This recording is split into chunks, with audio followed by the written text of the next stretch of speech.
All right, everybody, hello.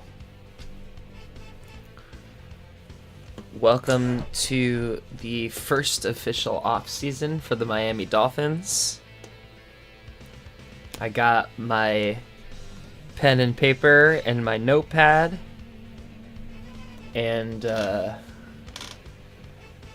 we're gonna rebuild this team. So here we go. I'm also going to be reading off of a spreadsheet that I've made part of the time just because that way I'll have some of my answers handy. But we're still going to go through all the stuff. So anyway, welcome in.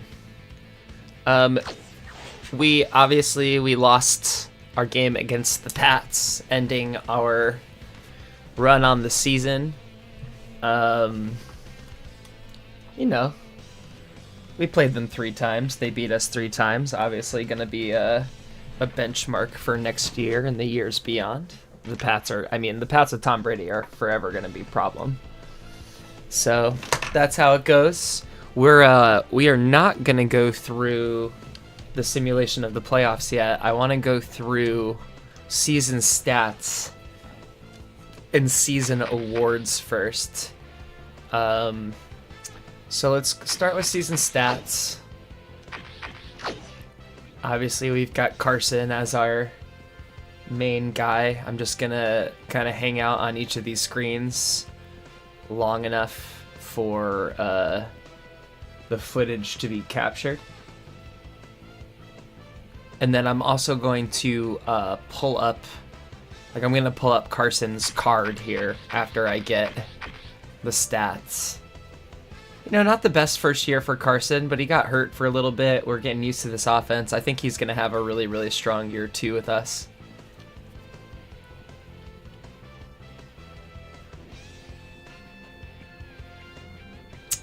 So that's what I was trying to... I also need to remember what we have draft pick-wise. Don't we have our first-round pick? Did we trade our first-round pick for him? I thought we traded something different. Oh, I'm already not doing the thing I said I would do.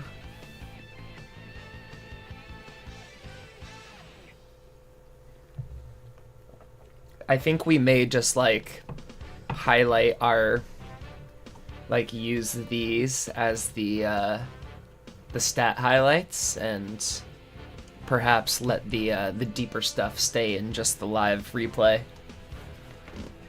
So anyway, that's Carson. Just 12 games played.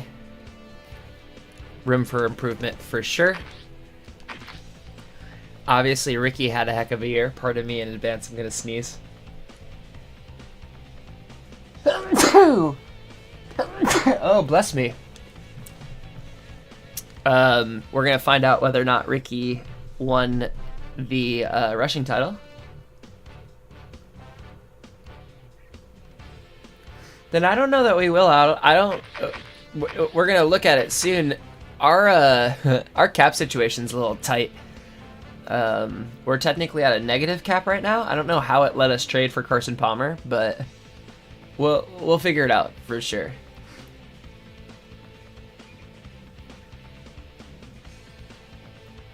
So we'll go ahead and pull up Ricky here.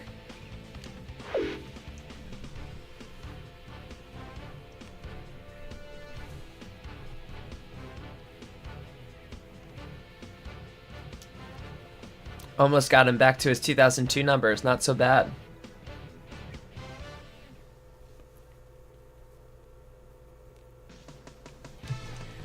All right, that's probably enough time.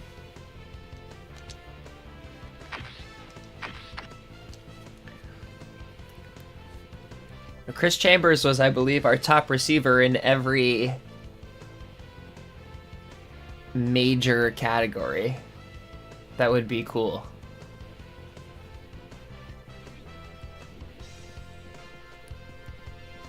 Darius Thompson was pretty good. David Boston, low-key, not the best season, even though he did get hurt for a minute. We'll just probably leave it like this. And we'll highlight Chambers.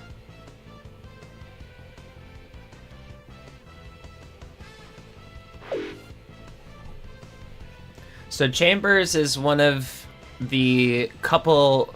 There's a lot of expiring contracts. I only have like 2, maybe 3 guys I want to try and bring back. And we may even cut a couple of bottom roster guys to make room for some potential rookie growth. So definitely not as good of a season for Chambers as last year, but I do think we were trying to get our footing with a new quarterback and different quarterbacks and stuff like that. Now, by tackles alone, Arturo Freeman is... This is where I'm going to highlight a few different guys and kind of shuffle the deck once or twice. So I'm going to go ahead and highlight Arturo here. 7 interceptions after getting 1 for his career is not so bad. That's crazy. Love that for us. This is with interception set at 0 too, which I think is super funny.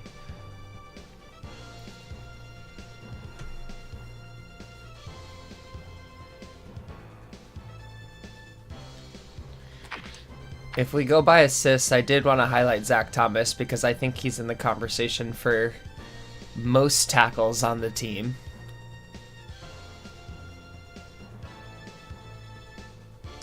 We'll see how this translates in footage. I'm interested.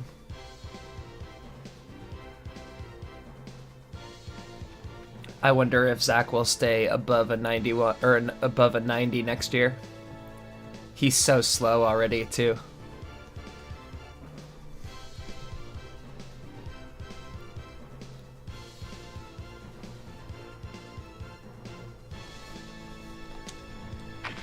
All right, our sack leaders were Jason Taylor and Agunlie. Agunlie is the other guy that's up for a new contract, and I'm gonna try and re-sign him if I can get him on a decent deal.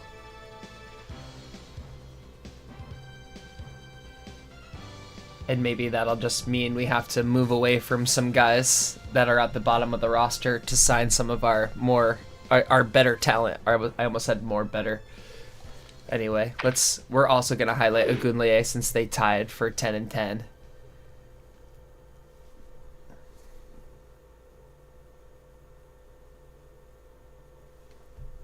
So yeah, Chambers and Agunlie are our big 2 potential free agents. And then there's one other guy. I was looking at this a little bit this morning as I was getting this spreadsheet together. Reggie Howard has the most passes defended for the year. Good job by him. Sammy Knight, not too far behind him. That right side just saw more throws in general, I feel like. So maybe I should consider flipping my corners next year? I don't know. Maybe put the better one on the right side. Typically, it lines them up against the better receiver if I have them on the left. But anyway, if we go by interceptions, Arturo again with the 7 on the year. So I think maybe we're going to just let Arturo have his moment, and we'll leave this as a highlight. And we'll just leave it at that. But a lot of takeaways from our defense. And then that's typically all we look at. If you're curious, only Sam Madison returned an interception for a touchdown. Agunlie and Taylor Agunlie led in tackles for loss. We only had 1 forced fumble. It was on a kickoff. Antoine Edwards. What's up, Amari? Good to see you, man. I believe it was recovered by... we've gotten a couple of fumble recoveries. I wonder how we've gotten fumbles without forcing them. And we did not block a field goal this year. So moving on to kicking, I'm just going to go directly into... I guess that doesn't look as good because it just shows his attempts and makes. So maybe we will hang out outside of this. Yeah, I kind of like having the 20 for 26, 77%. Not great. I was not good at kicking field goals this year. I will fully admit that. I could definitely play better with Olindo.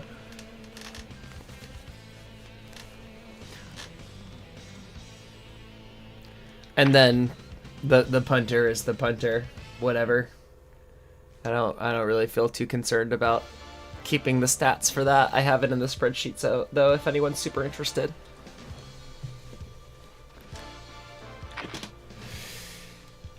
And then for special teams, I don't even think it'll show, if I like zoom in on show, I don't think it shows special team numbers, but I liked Show as the rookie. He was our punt returner. He went for almost 40 on a punt return. Never got into the end zone though. Something to work on for next year. We'll probably keep him around. I just said around like I'm a Canadian.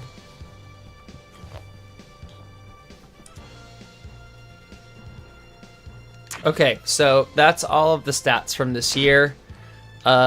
We usually do league leaders too, so we will do this. The best quarterback by passer rating is Peyton Manning. Heck of a year from the Man Thing. Followed up by Steve McNair, Donovan McNabb, Dante Culpepper, but only the three of them in the 100 club for the season. Look at that young gun, Peyton Manning. If we go by passing yards, let's go by passing yards. Steve McNair takes it.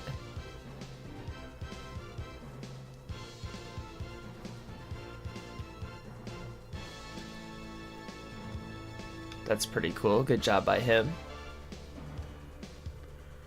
And then what we'll do is we'll go by, oh wow, Culpepper's hurt apparently.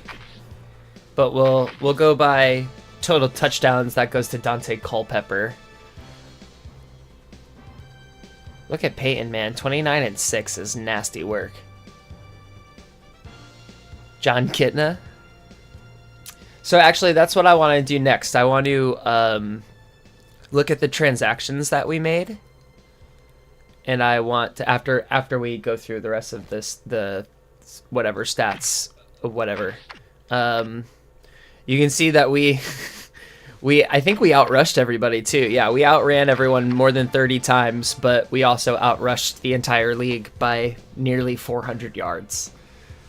Was the closest guy. So Ricky Williams probably gonna win the rushing title this year. I don't know if that's a spoiler or not. Heck of a year from Ricky. Lots of guys over 1,000 too. That's really cool.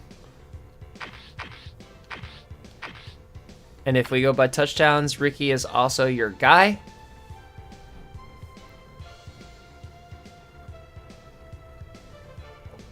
Love to see a Dolphin doing work in year one. We definitely don't need to draft a halfback quite yet.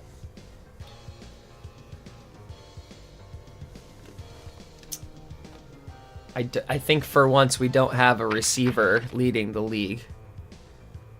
So we get 5 guys getting into the 1,000 club this year, leading by Marvin Harrison, which makes sense when your quarterback is Peyton Manning.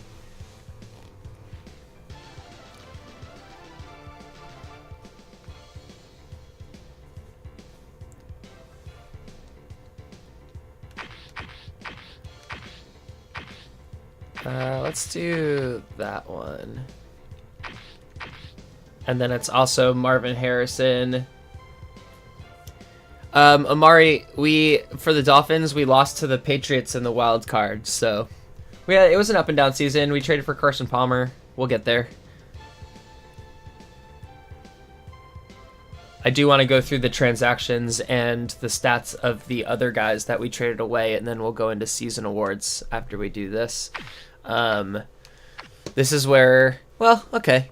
I mean, our highest tackler was at 61, so we don't even stand a chance with how the game simulates, even at 4-minute quarters. If it was more than 4-minute quarters, these numbers would be out of control. But congrats to Mike Minter. Quentin Jammer with the most assists. Usually you get secondary guys with high assist numbers. That's not as important to me. Ray Lewis leads the league in sacks this year. Nuts. That's actually really impressive. We were almost on the list with both of our guys getting 10 apiece. Wow. Ray was killing them this year. Reggie Howard leads the league in passes defended. You love to see it. I don't think we're going to lead the league in interceptions this year, though. Let's see. Nope, it's Champ Bailey, Boss's brother.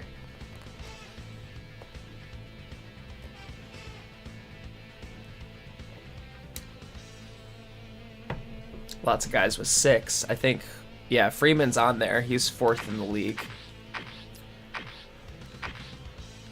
Let's see, I'm kind of interested. Yeah, that makes sense with Brian Dawkins right behind him, leading in forced fumbles for the year. Might as well.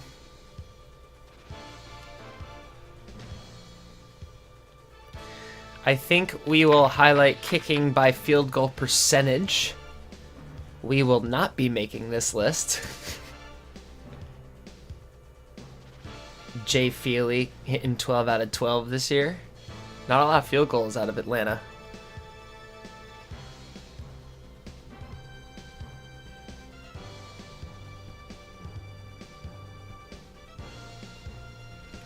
All right, punting.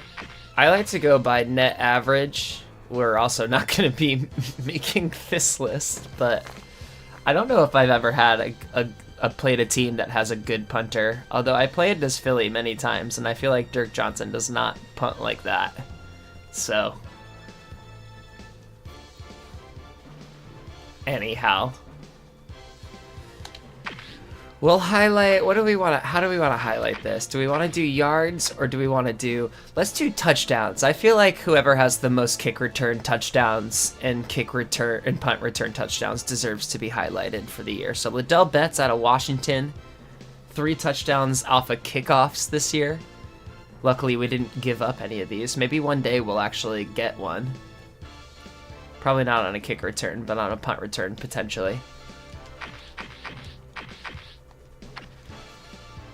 And we'll give it to Dexter McLean.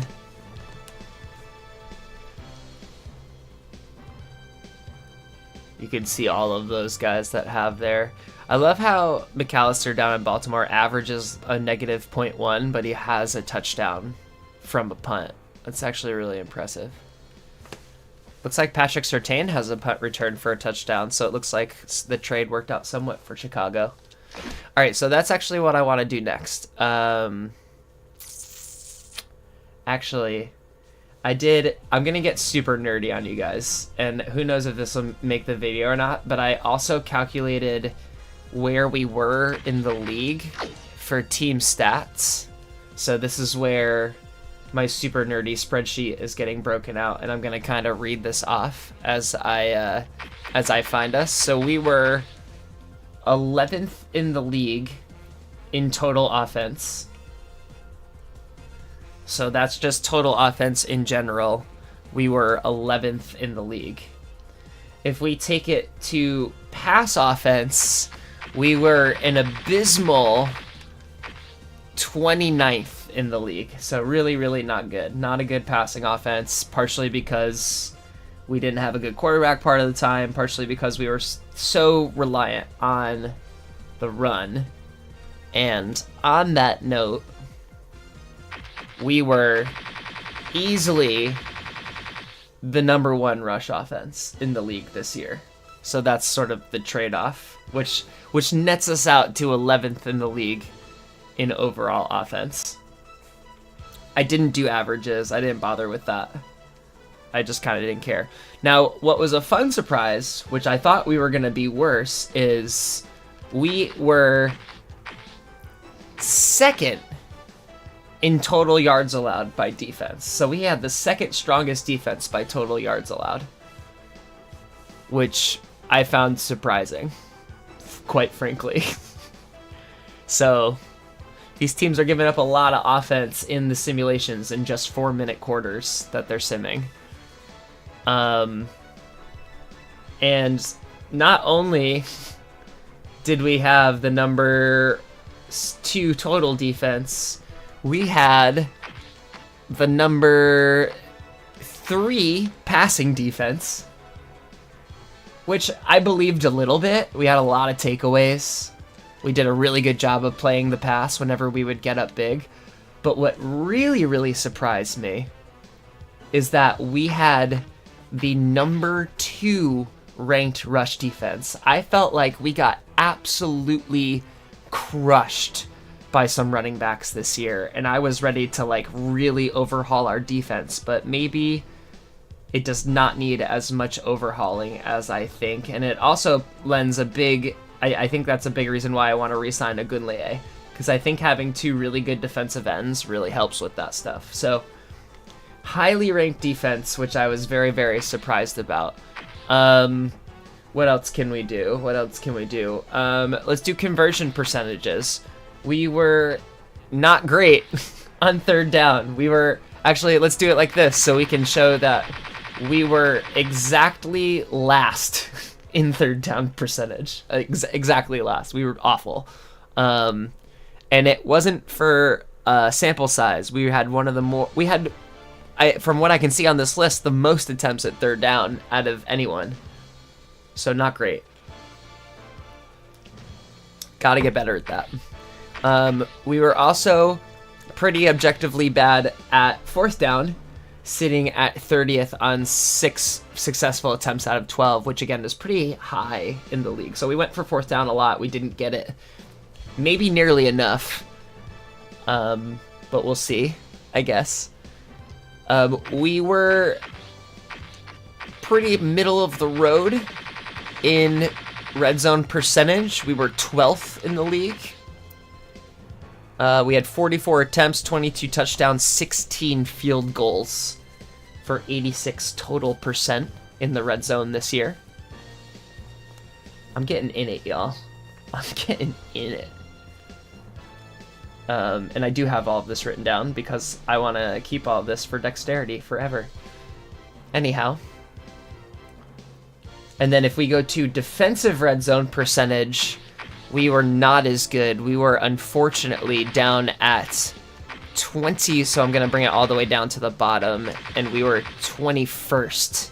We had 38 red zone stands. We gave up 16 touchdowns and 15 field goals. So not as, I'd rather give up 15 field goals to 16 touchdowns rather than some of these ratios, but, you get what you give.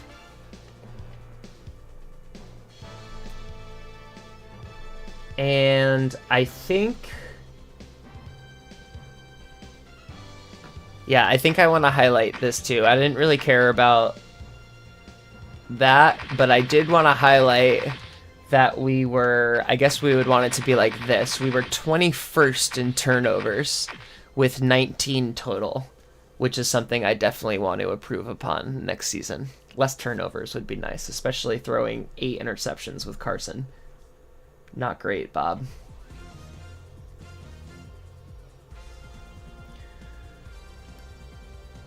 So anyhow, I think that's gonna... We can do the total points scored and points against. We were 16th in the league total points scored.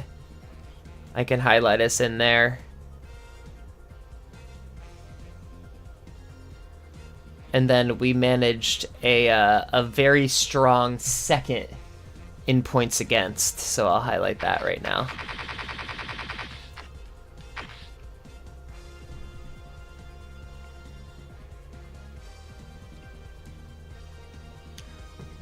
All right, so we'll do the season awards now, and then we'll go and simulate the playoffs.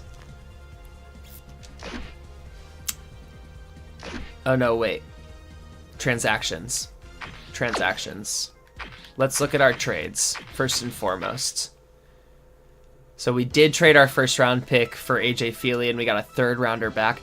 I'm inclined to say no, we're not going to try and get the first rounder back. I don't know if there's anyone that we want super badly, unless there's a tackle that's going to go in the first round that we feel like we need to trade up for, but we can go and look for that.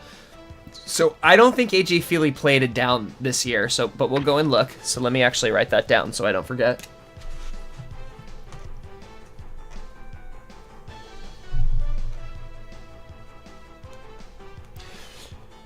We traded Geno James. He's a guard. Oh, no, wait. Yeah, we got a bunch of picks for Geno James. So we have a bunch of lower round picks, so we could potentially use those to get a higher pick. And then we're going to have to look at how Patrick Surtain is doing on the Bears.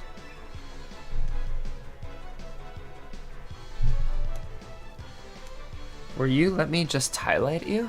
Oh, it will. Perfect. Okay, perfect. Let's do this.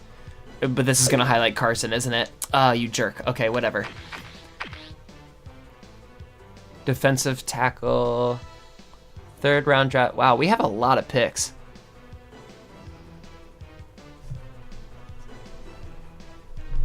Let's see if Jeff also got on the field. But those are the guys that we traded. So let's go over to the Bears. We'll have to go to statistics, season stats. We'll go to defense. We'll go to the Bears. Oh no, wait, who do we want first? We want AJ first, so let's go to passing. And we'll go to the Bengals. There's AJ Feely. So AJ didn't play a game for the Bengals. Those are the 3 games that he played for us. He's going to sit on the bench as the Bengals backup until John Kitna decides to retire or they get rid of him. But he is not our problem. He is Cincinnati's problem, and I feel great about that. Now we can go look at Patrick Surtain. So we'll go to defense. We'll go to the Bears, which is the wrong direction. Patrick had himself a good season with them. 68 tackles, 4 interceptions. His best season from a tackling standpoint. So good for Patrick. And we'll have to remember these names moving forward, too. I feel like I need to do a better job of checking on the guys that we moved away. Either major players that we move away from in general, or guys that are on the original roster that we decide to either trade or let go of. Again, like major guys. I don't think we're going to care about some guys. All right, and then let's go to the Jags. I'll have to write down their names when it becomes the time. I don't think he's going to be up at the top here. Sigoni, he doesn't have any stats. So I doubt he saw the field either. Yeah, he's not on here. He's not even... I think he was in the transactions. Let me see if I can pull up his player card from there. Interesting. So, there we go. So, he had a pick. That's funny.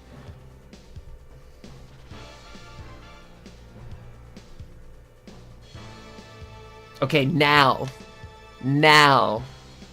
Wonder if, can you get his stats all the way? Whoa, that's cool. All the way down to 1993. That's actually kind of impressive.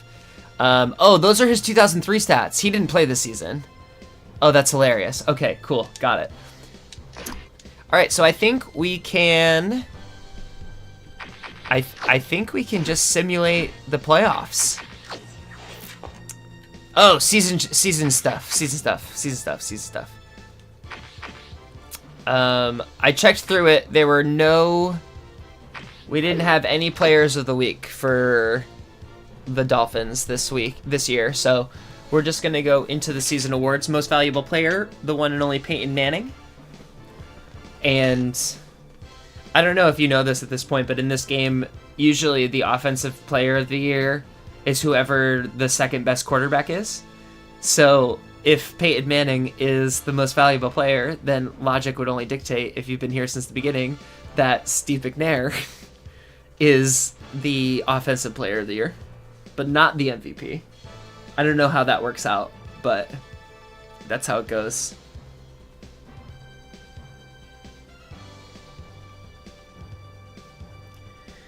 I believe we get Defensive Player of the Year next, and that is going to go to Ray Lewis with his league-leading 14.5 sacks, which is still like...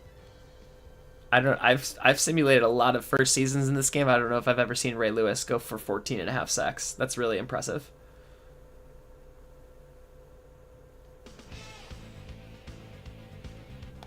The Offensive Rookie of the Year is Phillip Rivers over in San Diego. I have no idea what his team did, but...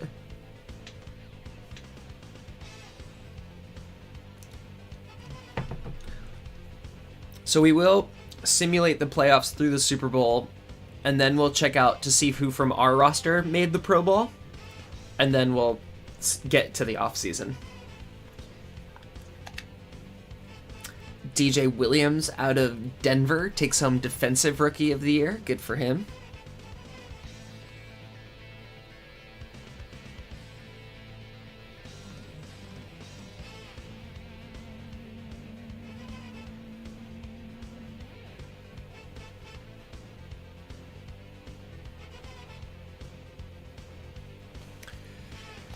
All right, and then the rushing title goes to Ricky. Shout out to Ricky Williams with the rushing title. There was never any doubt.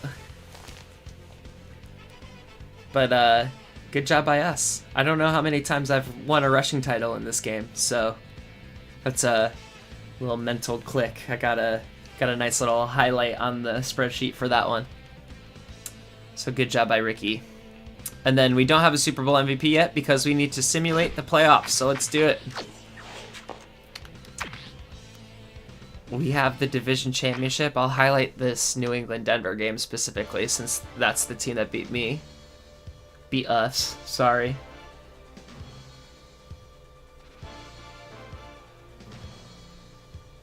I'm especially interested in this Washington-Philly matchup since they are the best two teams record-wise that are left, and I think in the whole thing.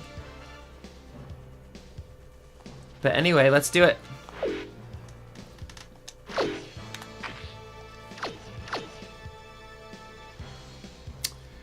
All right then.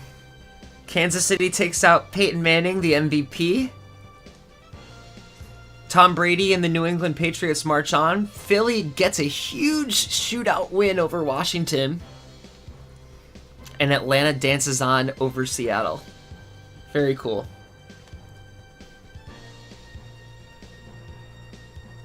I think we're going to just go straight into the next week from here and do the conference championship. So we've got Kansas City, New England, and we've got Atlanta, Philly.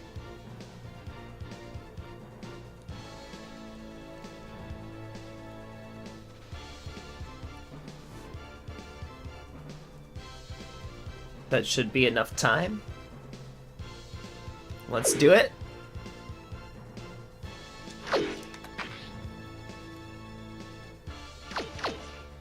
Wow, New England, and it's literally a rematch from 2004. This is what the Super Bowl was, or in 2005. Am I wrong? Is this not what the Super Bowl was?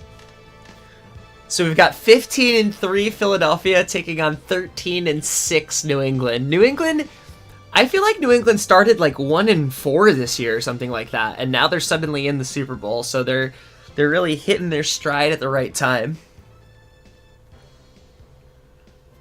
I'm really gonna hate if I have to put the New England Patriots as the Super Bowl champion. It's gonna make it unbearable in the NFC East.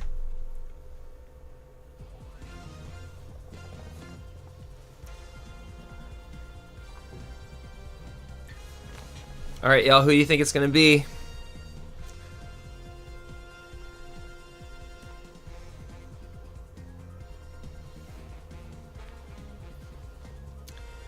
Let's do it. And the winner of the Season 1 Super Bowl is the New England fucking Patriots, dude. I can't believe that they won. Ugh, heartbreaking Philly yet again. Nobody tell Jason.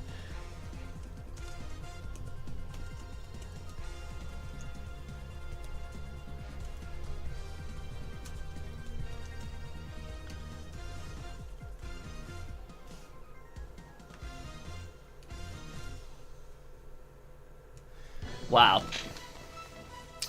What a season one. Well, congrats to New England, I guess. If Jossie was here, I can hear him screaming, "Let's go Pats," from across the country. Before we go to the Pro Bowl, which we do not play, it's currently set to simulate, we are gonna check out who, if any, of our team was selected to a Pro Bowl. I can't freaking believe the Patriots won. I'm so upset. Whatever. Alright, fine. Everything's fine. I said it's fine.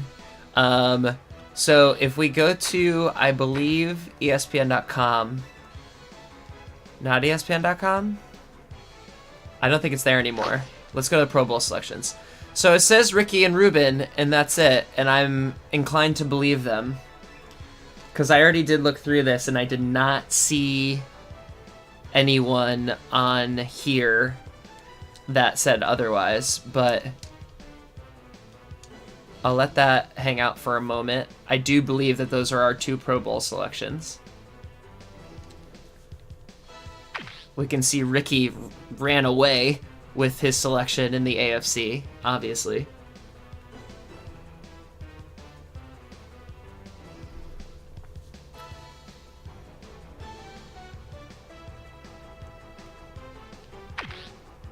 And then guard was the other one. Yeah, like Chambers is down there. Oh, yeah. Yeah, Ruben's definitely in. I don't know why I didn't have him written down. Well, that was a good trade for us then.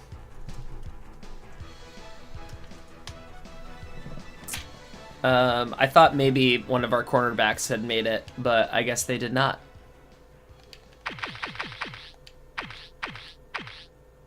Yeah, I guess Sam is too far down the list and he doesn't make the selection. I guess maybe they only take 3 or something like that, but that's fine. So we got our Pro Bowlers. Oh, we should probably look at who the Super Bowl MVP was.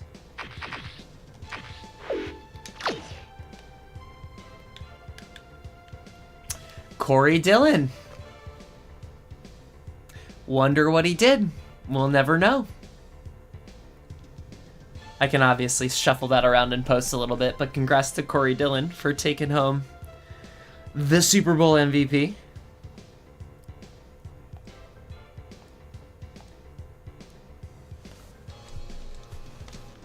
All right, so let's just quickly. Currently, a defensive end is being taken first. Now, this is usually... So there is a guy that the Bills are currently scheduled to take.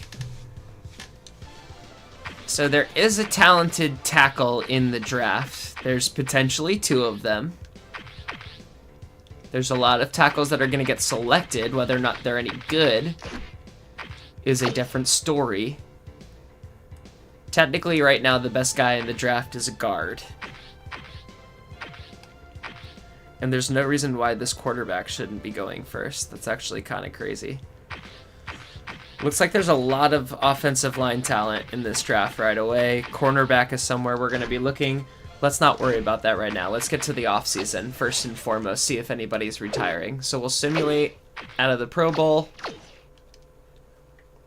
And I believe we're good to start the offseason. So I think we're just going to jump right into it. I'm probably going to save before we start as well.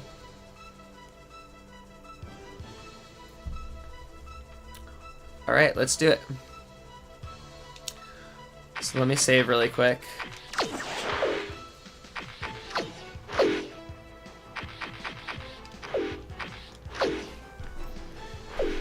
Now, I'm with the way that our cap situation is right now, I'm going to be taking any potential, and with the amount of draft picks that we have right now, I'm going to be taking any retirees as a gift to our cap space. So we're gonna see right now, because we barely have 9.3 million to work with, and we have a lot of draft picks. So I think we can potentially even see how many draft picks we have right now, which I might do. Because I think I can go into my roster and potentially like start a trade up, even though it doesn't say it right now. So that should probably be about 10 seconds. We'll head into the retirement period. Junior Seau hanging it up. Thank you for the 4 million back in cap space. Jay Williams saying goodbye. Thank you for the extra 1.1. So we're getting $5 million back in cap space, which is fantastic. And Ed Perry's saying goodbye, and his contract was expiring anyhow. So I wanted to draft an outside linebacker kind of high anyhow. So that's great. Defensive ends, like, I don't want to sound crass, but are kind of dime a dozen, and we're going to re-sign Ogunleye, so that money's probably going directly to Ogunleye. And I'm fairly certain Perry was our worst tight end. So these guys I will happily let them walk. Thank you for your services, Junior. Salute.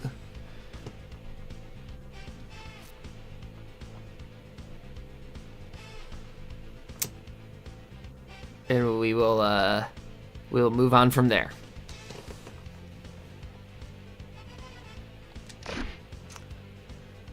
So we're gonna go ahead and let everyone retire. So now we're in the re-signing period. We're gonna go through the league and check retirements right now to see if anyone notable retired. I'm actually gonna find out how many draft picks I have first. See all those expiring contracts. All right, I'm only doing this to see how many picks we have this year.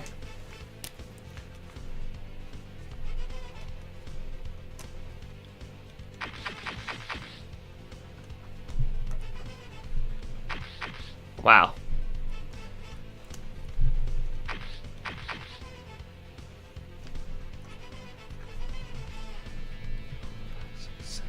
So we have 9 picks in this year's draft. That's a lot. Clearly, we're up to 15 million, which is good. And the 2 guys that I'm truly interested in signing are Chris Chambers and Ogunleye. I probably will re-sign Sammy Knight if I can.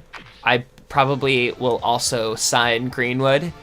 Everyone else, well, first and foremost, I think we can get this out of the way. I'm cutting 1, 2, 3, 4, 5 guys just right now, outright, because I feel like we're going to be able to get them in the draft, or just rock with 2 quarterbacks. So bye to all of these guys. Tyrone, I knew was a 1-year rental. I mean, I can maybe look at re-signing Travis Minor, so maybe not cutting Travis Minor quite yet. Rosenfels is gone. Henry's gone. Wilkins is gone. I don't see any reason to keep these guys. I don't think they're going to pop in any sort of capacity. So we're going to go ahead and I'm going to just cut the guys that I feel like can go.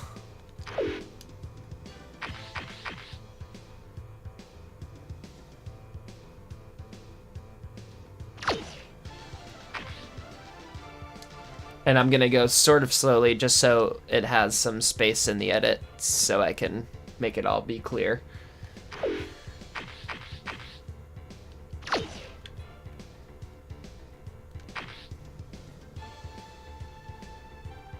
Yeah, like Sage Rosenfels isn't going to magically turn into a guy. But the computer-generated guys can absolutely, potentially turn into guys. I'm going to take a beat on cutting Minor, and I want to see how much he wants.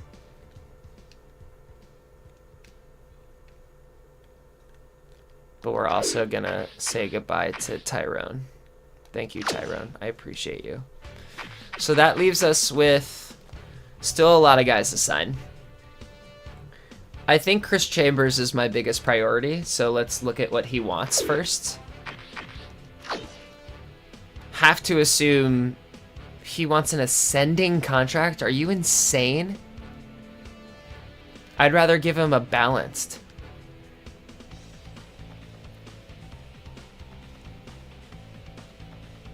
%50 is also kind of crazy. That's like a real commitment to him versus...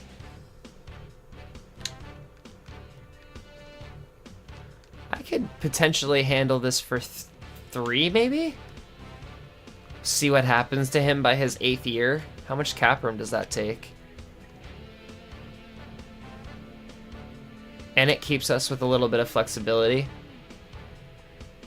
We stay over 10 million. Agunlie might cost us a little bit too. We probably want somewhere in like the $7 to $8 million range going into the draft. I don't know if we're gonna be free agent players this year.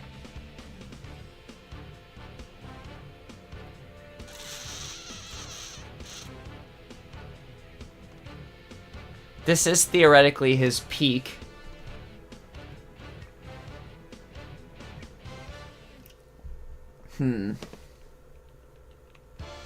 Obviously, I have to give him more money if I want to go for 4 years.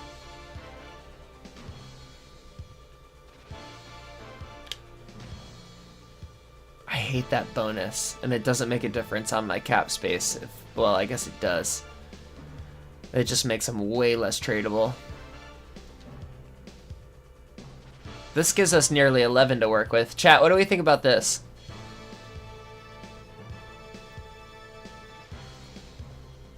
This basically makes him like our franchise receiver for 4 more years, going into his 9th.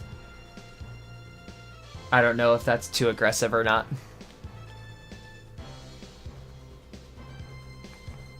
I feel like I do want to get this contract figured out before any of the others. The other option is we go to descending, we keep it at 4 years. It looks like he would just take this outright, but that's worse on our cap in general. So is that. I can't believe he wants an ascending contract. That feels crazy to me.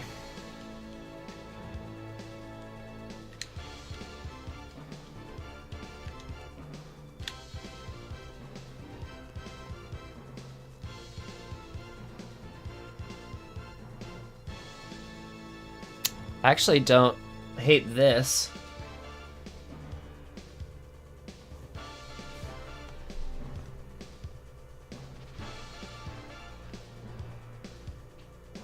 That actually feels okay.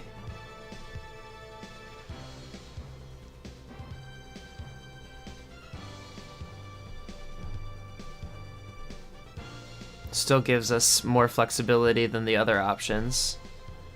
It's 6.4 of bonus, but it's 9.6 of contract.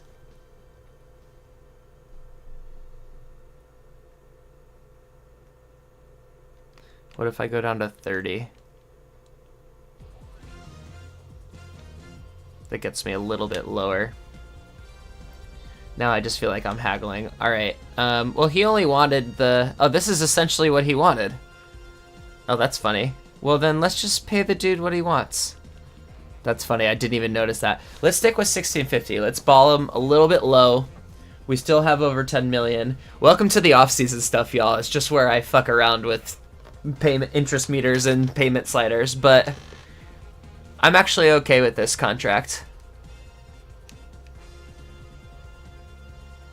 Let's see if Chris will take it. Of course he doesn't take it.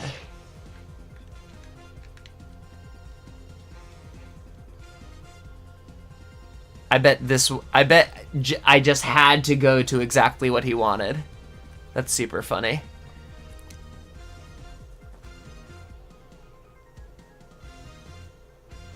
Alright, that's fine. Welcome back, Chris. We got him for 4 more years. Now let's see what Agunlie wants.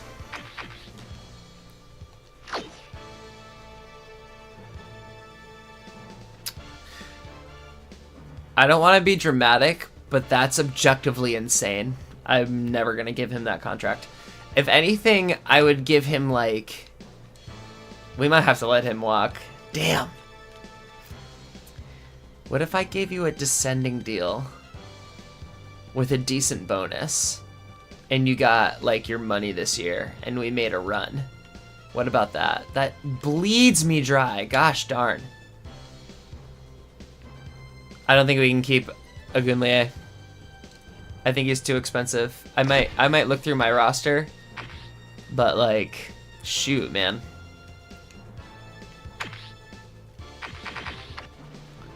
We don't necessarily need another quarterback. You can rock with just 2.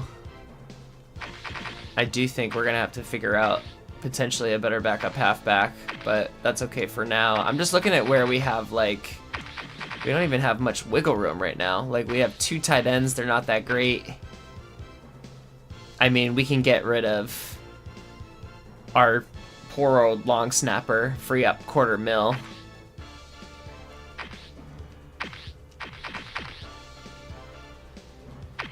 We probably want to cut one of these guards. That will give us some money back, maybe. Ugh, God, these contracts are so bad. We need to get rid of McIntosh. Remember when he lost his job? Woo! Alright. Well, we might not be cutting guys for... This is a rock and a hard place of a roster, my dudes.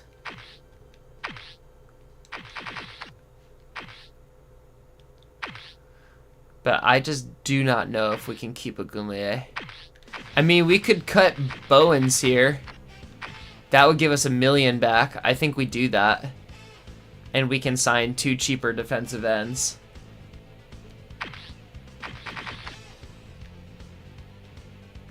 It'd be tough to lose both starters, but he's not even that good, man. Potentially use... Well, I mean, we'd probably have to bring him back. This is a hard balance. He wants 6 years? Of course he wants 6 years. Alright. We might also just cut Derek Pope. I don't think he's going to improve super drastically. I think we got to keep this as is because we don't have much depth there anymore. We'll probably have to draft a corner. Ugh, neither of these options are that great. I think Sammy probably needs to go and we'll get younger at this position. And then free safety, we probably maybe draft one and see if we can drop Freeman too. I don't know. Tony is probably going to be a casualty of that. All right, so let's look at our expiring guys again.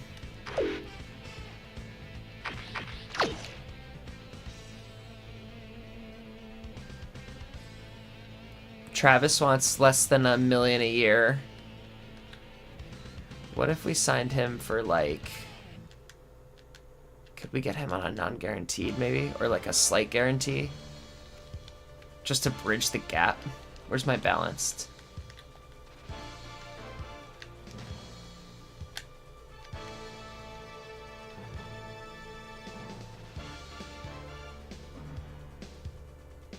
Okay.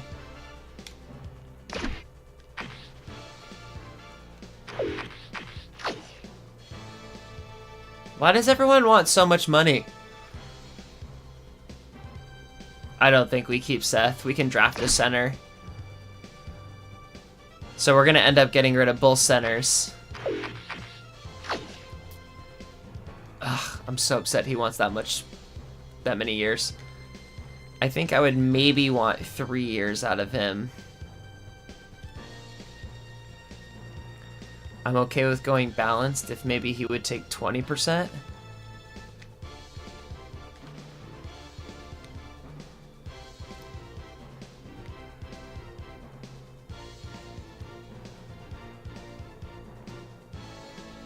I'm okay with this, I think.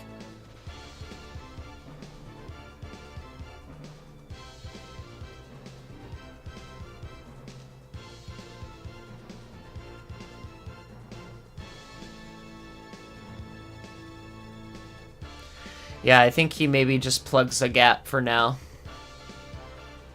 And he stays tradable.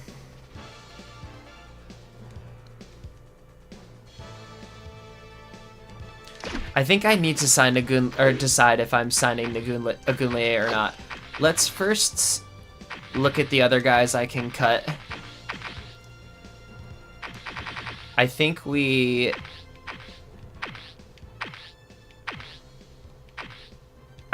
get rid of Delahouze. I think that's a long snapper that's just not going to translate to this game. And there's no point in having a roster spot and money committed to a guy that's not going to do anything. So we might be drafting 2 centers in this one. Or maybe we do bring back McKinney to be a backup. We'll see in a minute.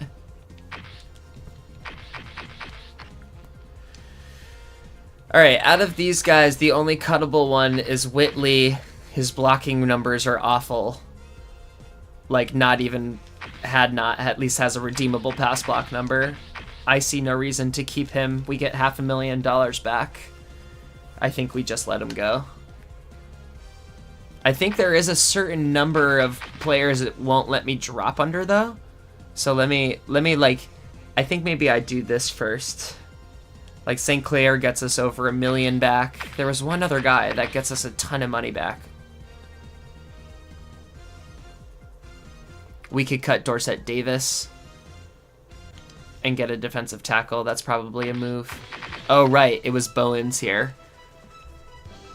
Yeah, so I'm going to cut Bowens. That gets us a lot of money back. Get 1.5 million back with this.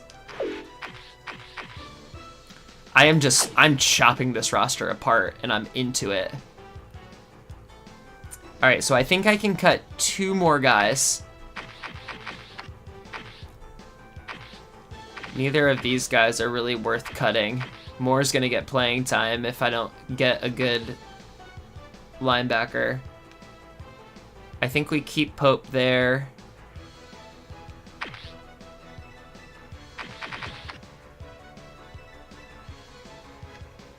I mean, technically I could cut Asante Samuel if I really need to, but I don't want to.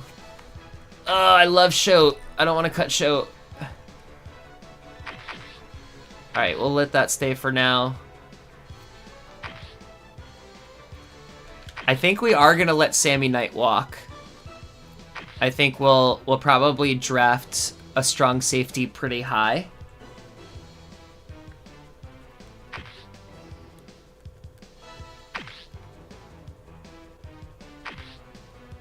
And then let's see how much money Agunleye is gonna make us spend now. Okay. Okay, if it's gonna rest somewhere in the... I think I don't really like. I'm okay with giving him a 4-year deal. I think descending probably makes him too expensive.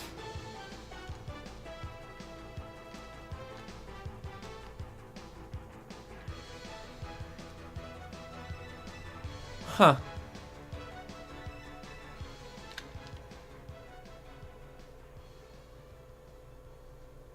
Interesting.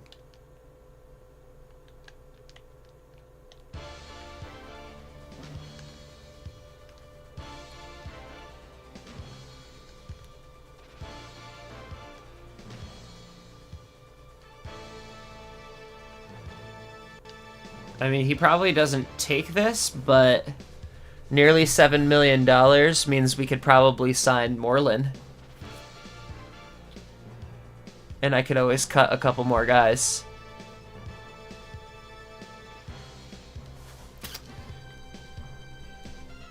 So we're giving him an objectively better deal for less time. We're giving him more guaranteed money. And hopefully we avoid some of the rougher end of... I mean, technically that's... He's never tradable at that point. That's 4 years of being untradeable. I don't know if I like that as much.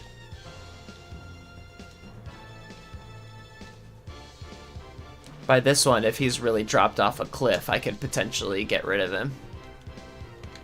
Get him for a clean 18.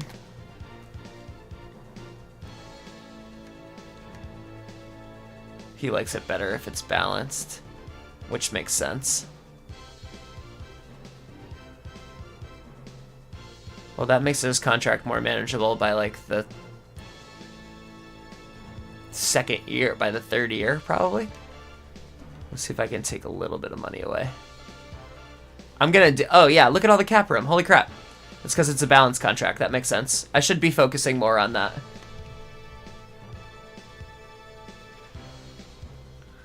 That's fair. I think maybe now that I used to just like do the longest contracts because I felt like it gave me the most immediate cap room, and that was probably always a stupid idea. I can quick math the bonuses a little bit better. I think I'm gonna do this.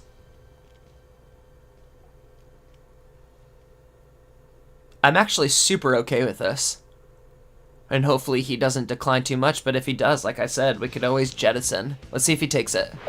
All right, Adewale comes back, and we still have 7.8 million. Let's go. All right, so I'm thinking with that left.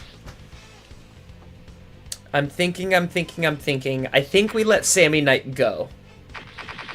And I think I'm going to immediately write down strong safety as one of our top needs with our high pick.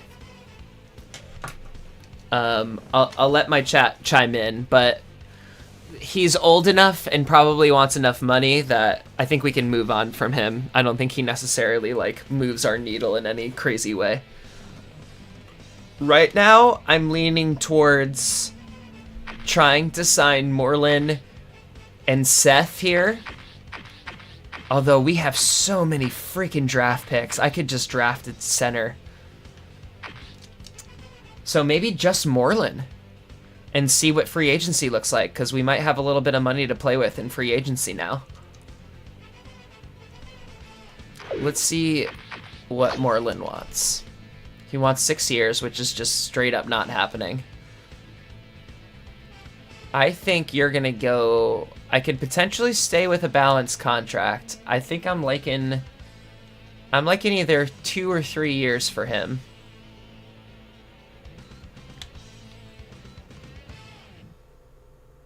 Maybe I kick a little extra bonus his way? No, I don't like that. Make it a clean... I don't think he'll take that for a clean 4. What if I sign him for 4? Maybe let him become the old wise guy.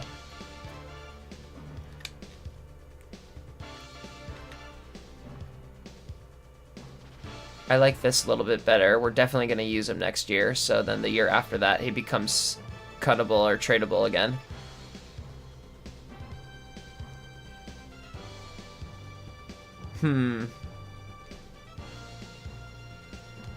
It's funny that they don't... I guess it makes sense if they don't like descending. Oh, I guess it doesn't make sense to me. What does he like more than balanced? Nothing?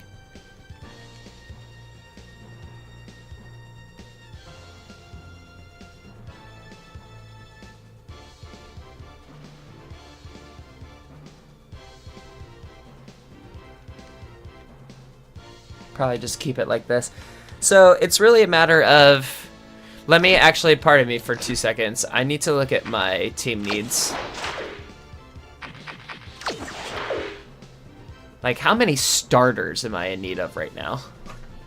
Because not a lot of these picks are going to give me starter level players.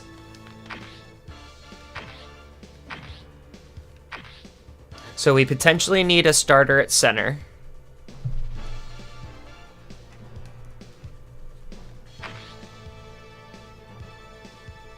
I think we're going to stick with Vernon Carey, so we're good at guard. It would be nice to get another tackle, but that might have to be a free agency look. I don't know how we're going to improve a tackle. McIntosh sucks. Although I think St. Clair is another candidate to cut. Because I think I have more guys I can cut. So I wrote down tackle as a need. We could also cut Davis here and go for defensive tackle. But again, don't need a starter, so I'm going to... Well... I don't know, one more year of Chester, so I'm going to put defensive tackle a little bit farther down the line Defensive end, we definitely want to draft farther down. There will be guys left, and there will be guys left over. There's always so many. I think OLB we want pretty early. We'll probably leave inside alone. We put cornerback on the list, just one of them. I already wrote down strong safety, and then potentially also free safety as well. So we want to draft in almost every defensive position. 1, 2, 3, 4, 5, 6, 7, 8. 6, 7, 8, 9. So we have 8 needs and 9 picks, with our most important ones probably being strong safety, center, and outside linebacker. Those are probably the 3, like, we're gonna need starters there. I think that's right.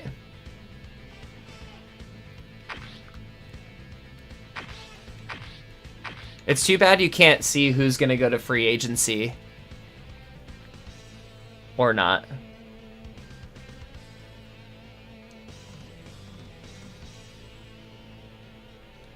This guy's so bad, and he's not going to get any better. I just, like... We would just have to definitely... Well, I guess we don't have to definitely grab 2 centers. I also don't need 4 guards and 4 tackles on my roster. So I think I'm going to go for it. I think I'm going to free up a little bit more space. First of all, I think we're going to let Sammy walk. I want to check what he wants again. Oh, he only wants 2 years, and he wants a lot of money. Pass. All right, Sammy's gone. Sammy, it was a good ride. Let me actually... it'll be fine. Let me actually... Wait a second. I want to get that actually the right amount of footage.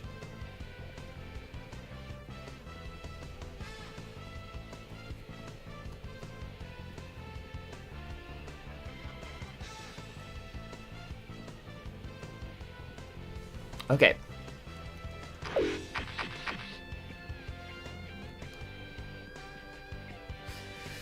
Alright, so, Sammy, out of here. So now we have 3 more guys to decide between. I'm going to go ahead and at the guard position, we're going to let Whitley go because it saves us... Let me make sure I have the right guys here. Because Hadnot's a second-year guy, but his contract would lose us money. Carey we want to keep because he's our starter, and I'm hoping he's going to get better. I want to replace McIntosh as soon as possible, but at least his numbers are in the 70s. This is going to save us another 1.25 million. And he's in the next, like, he's not going to stay on the team. I'm not going to keep him when his contract expires. I might as well get the money back right now. So John St. Clair, see you later. We're trimming a lot of fat on this roster, y'all.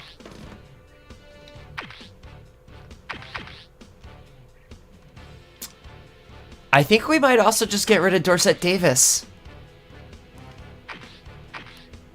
I feel like we can just grab a defensive tackle and have the money back right now.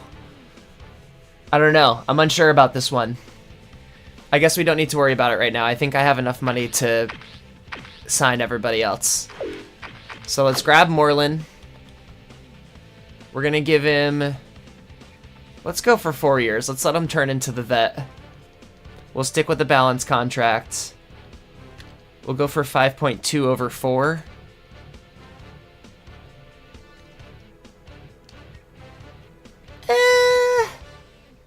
You sure you don't want a descending deal? Does that make that much of a difference? It's 0.3 million?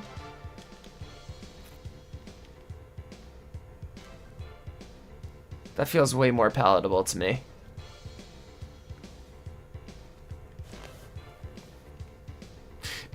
Al, as we know, I'm on a delay with these, so I'm glad you're approving of my cuts after I do them. It'd be so awkward if you were like, "Oh, don't do it." Super funny. All right, I think I'm going to offer this to Moreland. Give him the most money for hopefully his peak season, and then his role gets diminished after that, and he gets more manageable. So I think the $0.3 million of cap space spent doesn't make as much of a difference to me. And we're going to make the offer, and he's going to take the offer. Love it. All right, cool. So we got Moreland back. I believe our only potential guy left is... Oh, it's the freaking center, too. Ugh.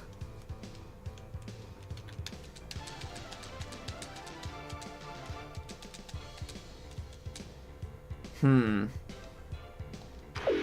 at such an impasse about what I want to do about this. He wants a lot of years, and he's probably never going to be that good.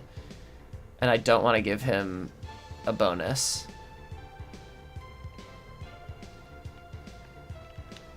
What would he take? I really don't want to pay him over $1 million either.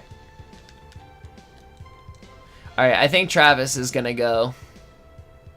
Ah, but we need a backup.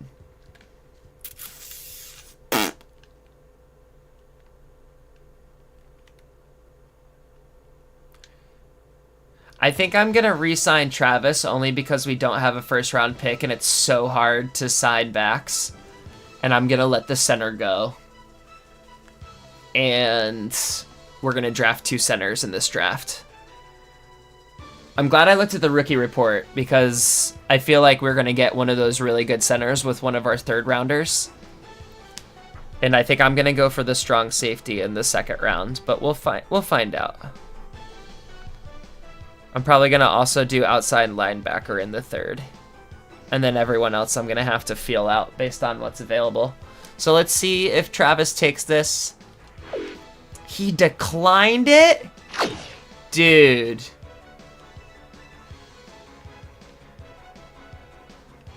That's funny. That doesn't make any difference to him. I guess he wants some bonus money, I suppose. I could be convinced to go 3 for 3 with a 20% bonus. That puts me over 6 million. Let's try this. Maybe he'll take this. All right, he took that. Great. All right, Travis Minor comes back. Seth McKinney, goodbye. This probably means we're not participating in free agency again because we have so many draft picks.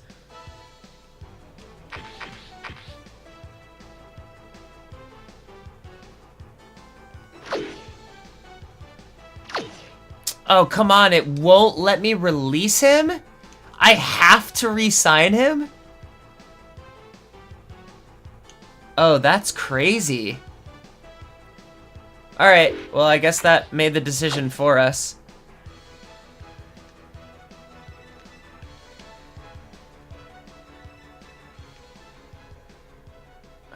Honestly, maybe I should stretch his contract way out and see if I can I get him like super cheap? He wants that much money? Oh no.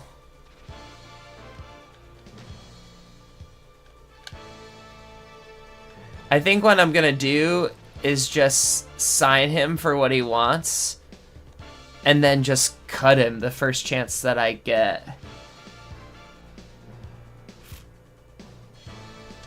So, yeah, so what I'm gonna do is I'm just gonna sign him with no bonus, and it's gonna make our cap look like shit for a second. And then, as soon as I draft my centers, I'll end up cutting him. That's so dumb.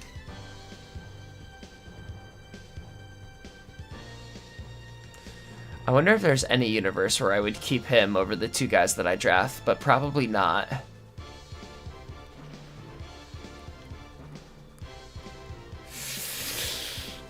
Let me make a contract that makes sense. I'm like tripping backwards over myself over my indecision. It doesn't help that he wants like a ridiculous contract for what he is.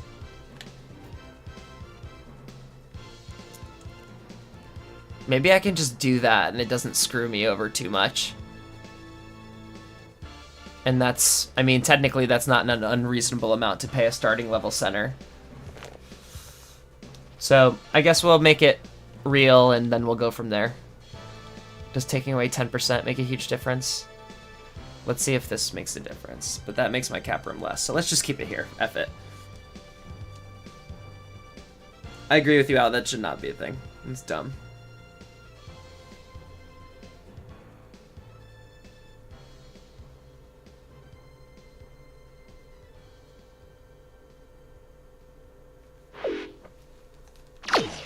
All right. We have 42 guys. We have $4.2 million in cap, and we're probably cutting more dudes after we do the draft. Unfortunately, it also probably means we have to sit out of free agency. So that is what we are about to do. We'll take another quick look at team needs. You can see we're a little gutted right now, but we'll be okay. We'll figure it out. We have our main pieces to build around, and that's what's most important. We re-signed our 2 best guys that were going to be free agents. And I realized that I forgot to check out other retirees, so let's see if that's on here now. Retirements. Nothing big.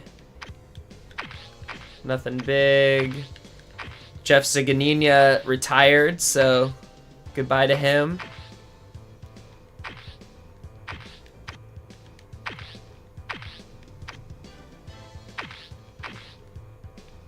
Interesting.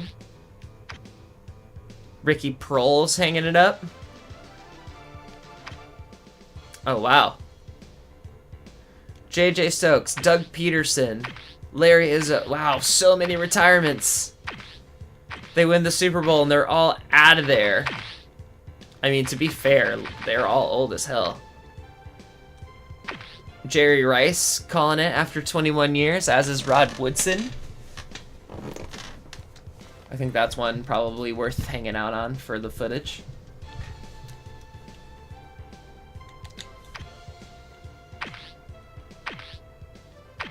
Oh, look, Aeneas Williams calling it. Tom Tupa. That's funny. Trent Dilfer going to do TV. Oh, Deuce Staley? Deuce Staley retired before Jerome Bettis. What? That's so funny. Oh my god.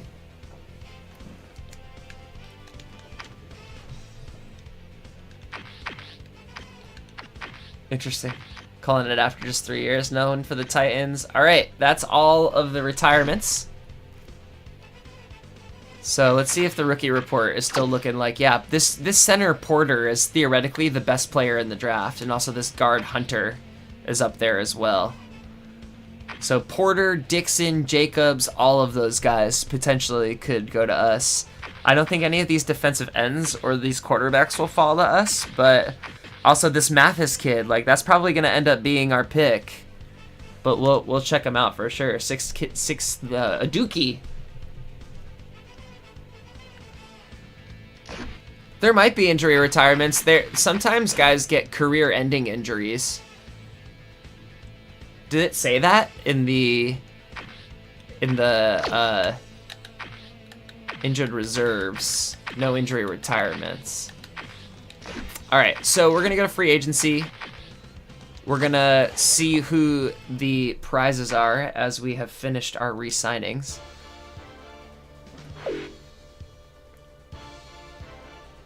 Let me just double check, make sure we did it. We did it. Okay, great.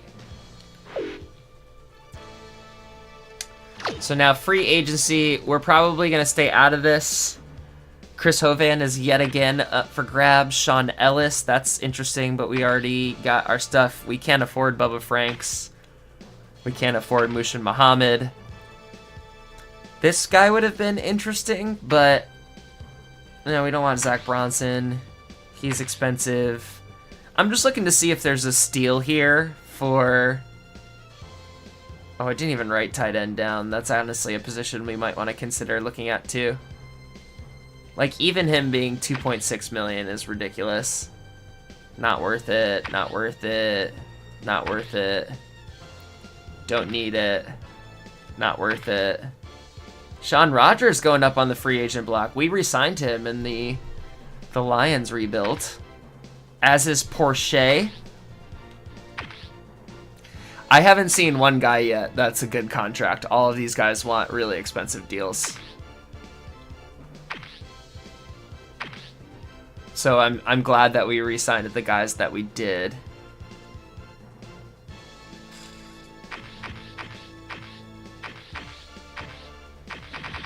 Charles Lee is interesting, but not interesting enough.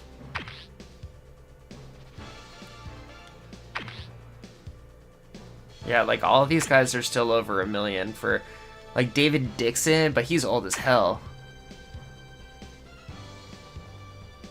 Yeah, there's truly no one here that I'm super interested in signing.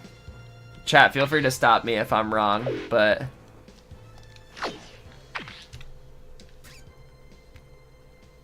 like 10 million over 7 years is crazy.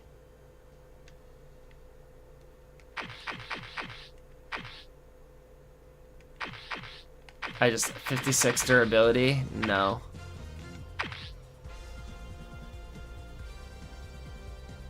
Oh wow. The center's got offers right away. So did Jeff Blake. So now what? Are we in day 2? Bubba Frank's getting offers. Cincinnati goes hard after those guys.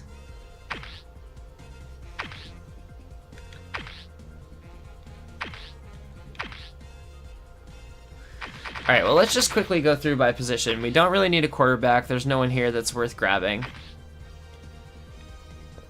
We don't really need a halfback either because we re-signed Travis Minor. Fullbacks, whatever. There's not a lot of wide receivers. TJ Huzamanzada.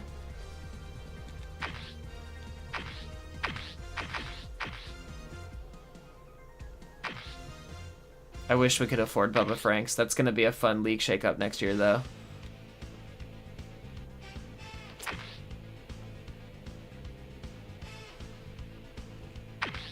He does have good block numbers. I just don't really need an old guard like that.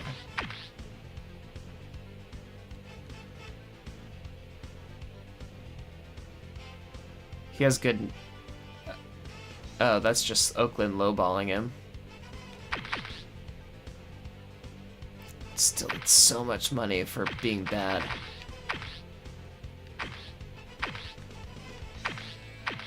No one wants any defensive tackles right now, I guess.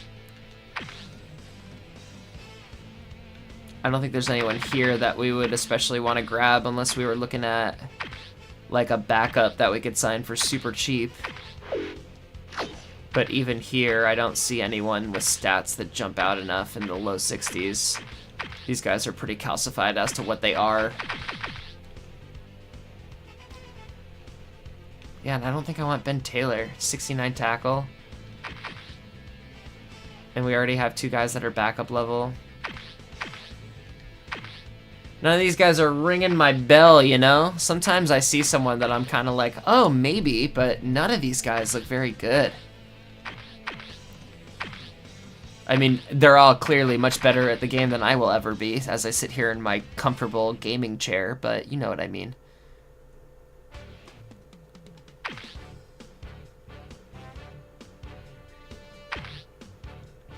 Yeah, honestly, I mean, like, chat, again, feel free to chime in here, but I'm about to just simulate this whole thing and see where people go. Like, I'm gonna write down the big names just to see where they go.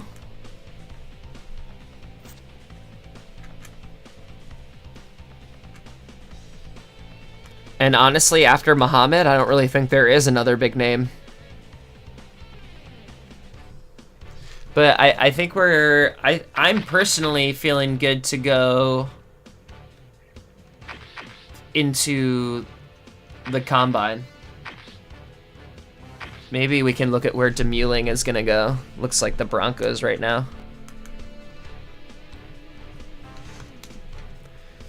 So if y'all have no objections, I might just, I mean, I could also keep simulating to see if anyone's gonna come through on like that. Like, it looks like there's real... Denver's just looking to spend some money right now, apparently.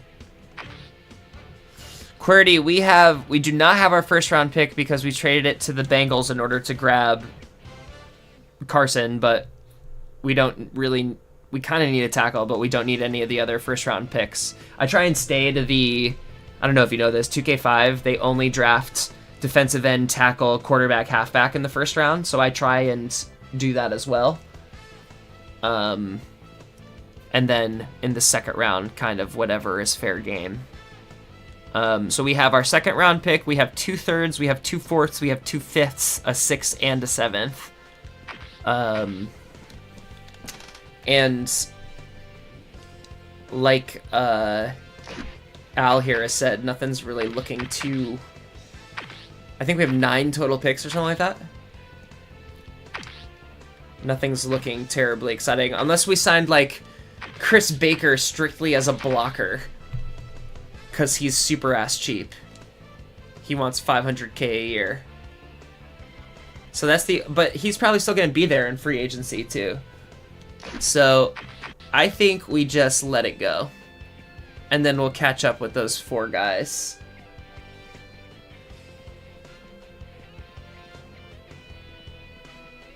Trade 2 seconds and a 3rd for a high 1st. Alright.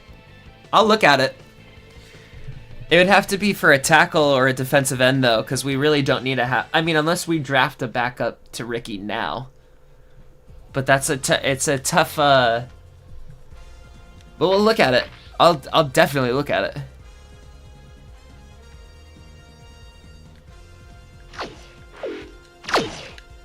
Let's see if anyone's actually... These guys haven't even gotten offers yet, which is crazy.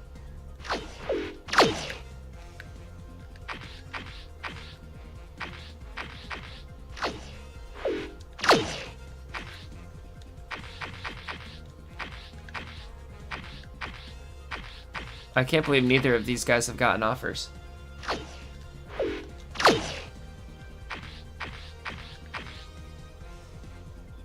Arizona's now the front runner for Bubba.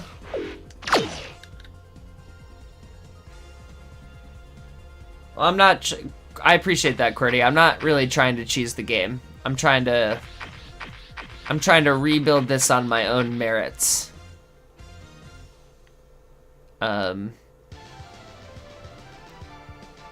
Hold on, these offers can't be serious. Did Denver just, like, pull out of all of these bidding offers?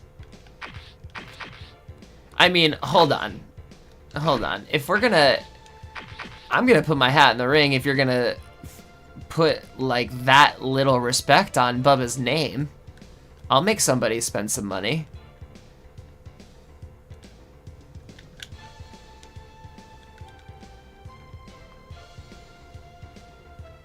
I mean, that would be highway robbery for Bubba Franks. But it'll probably make someone else spend more.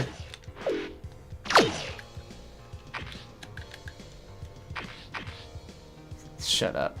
Imagine if we got Bubba Franks for $1 million. Denver must have gone, like, back to the drawing board with Rick over there.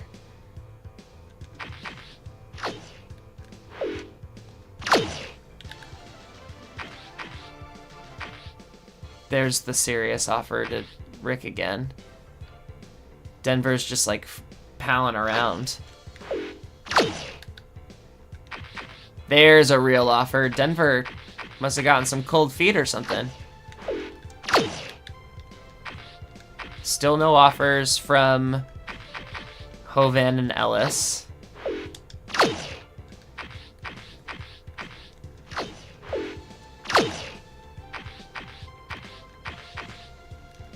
I'm kind of entertained just, like, watching to see if anyone's gonna jump in on this.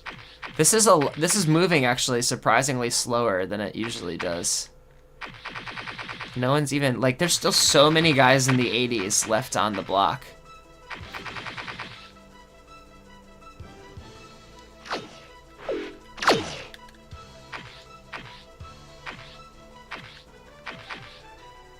Yeah, we couldn't give him a serious offer. He's not... It's so funny because he's not liking the offer that Denver's giving, so he must, like... He must be kicking them out of consideration. And it's, like, restarting the negotiations. That's so funny. I mean, whatever. Let's play the game, baby. Play the game.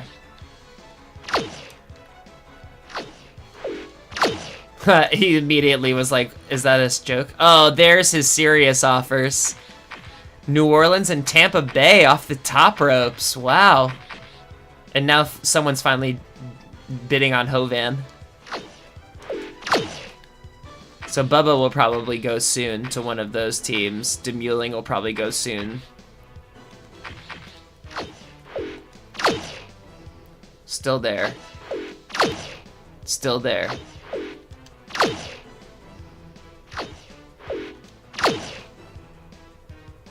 Demuling went, I have to assume, to Denver. Let's find out.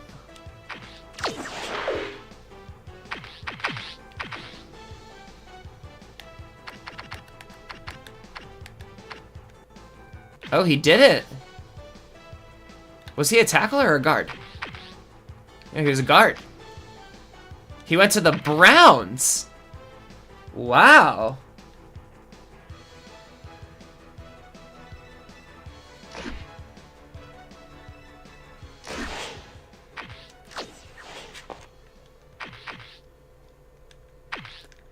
These guys are all getting their offers for sure. That blocking T at tight end is still there. I mean, when I say blocking, his run block says 77. It's not amazing.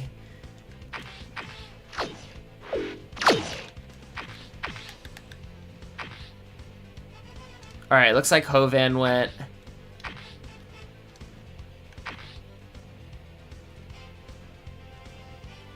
Ellis and Bubba are about to go, so let's get them off the board. We'll find out where they went. Ellis hasn't gone yet, and then we'll simulate the rest of it.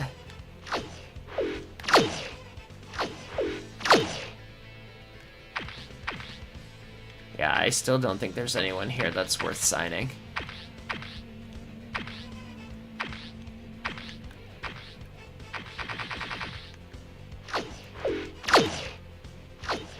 Ellis, decide. There you go, he's finally gone. Alright, so let's find out. First guy was Bubba Franks. Bubba Franks goes to the Falcons to play alongside Algie Crumpler, because that makes sense.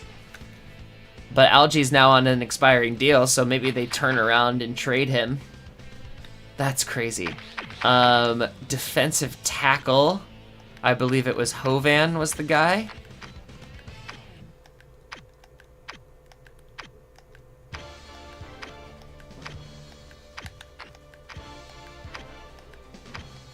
Searching.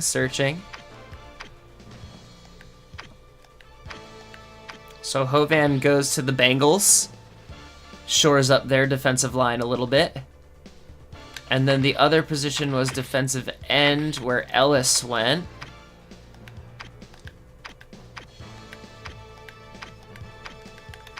Ellis goes to the Cowboys.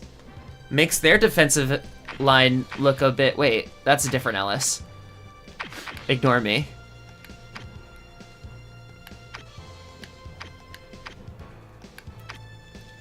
He went to the Lions. Interesting. All right.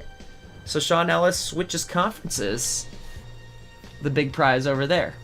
All right. So that's going to be the big movement. Oh, I didn't look at where Mushin Muhammad went. So let's find out. Mushin Muhammad is a Jaguar. Makes their wide receiver core a lot more dangerous. So good job by the Jags with a ton of cap space still to mess with. That's crazy.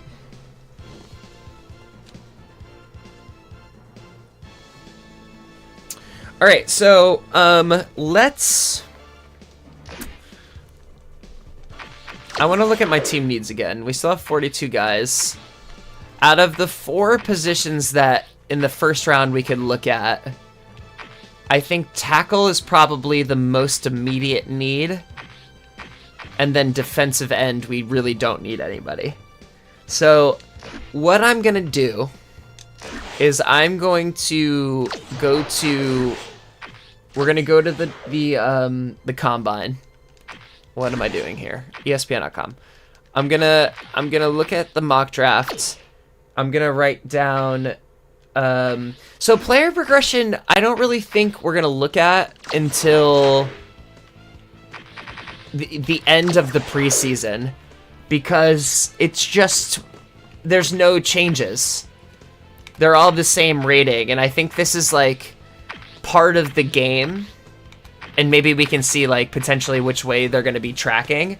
But, like, I don't think we'll see their true rating change until after the next offseason, which is why I was making some of these decisions without necessarily looking at their rating change. Yeah, because this is where they all were.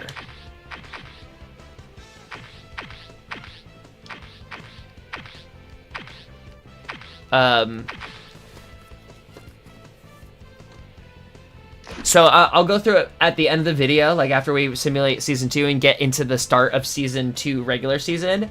I'll go over the player progression. We'll check out where everyone has gotten to, because I think that's when the most drastic one happens. So what was I doing? I was looking at Mel's mock draft. And I was just going to write down the first couple of tight ends, because I don't think it's worth trading up for a defensive end, because I think we could potentially find a good one later on. But, like, I want to look at Nunez, and if it looks like he's a stud, maybe we'll knock on the Bills' door. Who else do we got? Atkins. Like, maybe we call up Carolina. And it also changes from week to week, so we need to look at... Well, we'd have to make the decision before the draft. But I have some tackles we can look at. 1, 2, 3, 4 tackles, 5. I mean, I guess I could add these 2 guys too. Maybe there's someone in all of this that looks really good. Otherwise, I do kind of think that the scouting is a little useless, but you can feel free to push back on me here. Wow, there's so many tackles that are going to get taken in the first round. That sucks.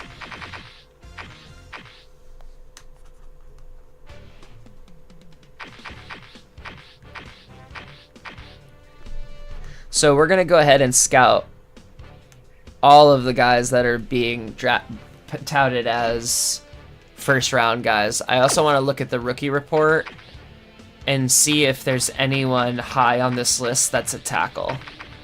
So Nunez is on this list, which probably means he's going to be good from the jump. There's so many good centers right off the top. I can't wait to cut that other guy. So Nunez is honestly probably the only guy we want to consider trading for. I don't think any of the other tackles are going to be especially good to deserve first round money. Atkins is way down the list. So let's go into the combine and see what happens.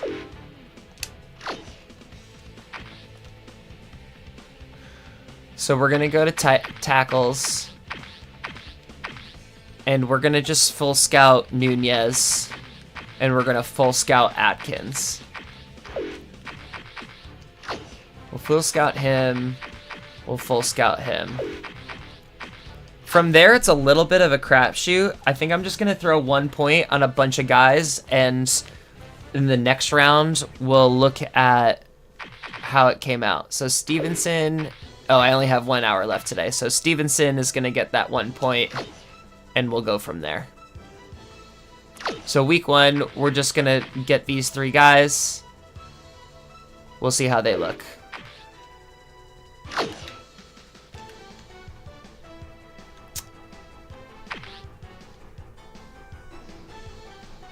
So Nunez looks like he's going to be good. Could struggle if forced on the field prematurely. Like, good pass block, okay run block, might improve by playing. Durability sucks. This guy can't run block for his life. Probably would have to be a backup for the first year, for sure. I don't like often makes costly mental errors, but we might sprinkle a little bit more on him. This time around, I'm gonna sprinkle just one on a bunch of dudes, and then we'll make decisions based on what the notes say. So we'll put one on Strickland.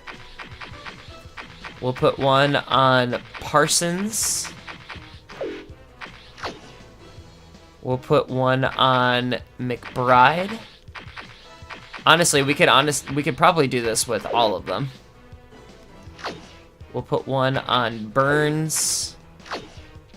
And we'll put one on Old McDonald. That means we have 2 more left. Let's just sprinkle. There's a couple of Green Arrow guys. Let's see if there's any Green Arrow guys that we haven't sprinkled on that are strong. We'll put one on Torres, and we'll put one on... We'll put one on Guzman. Alright, so we're scouting a lot of guys this time. And now we're gonna do full scouts based on what their things say. This is still probably our best pick, though, out of all of them. Alright, so we might scout him. Don't love that. We might do that.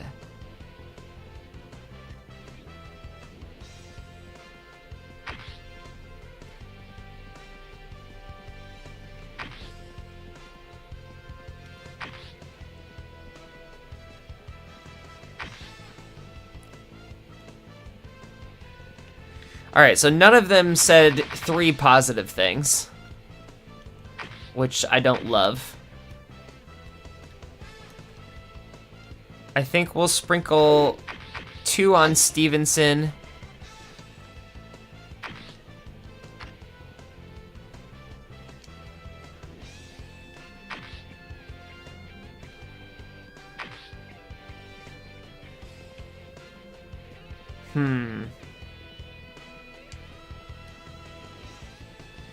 We'll put 2 on McBride.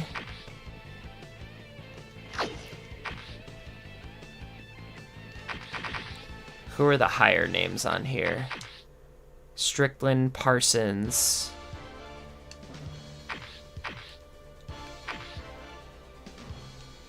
Alright, well, both of these guys could be... I'll put 1 hour on both of them, and then we'll use the last hour... Well, I guess we'll use it on Burns, and we'll make some decisions from there.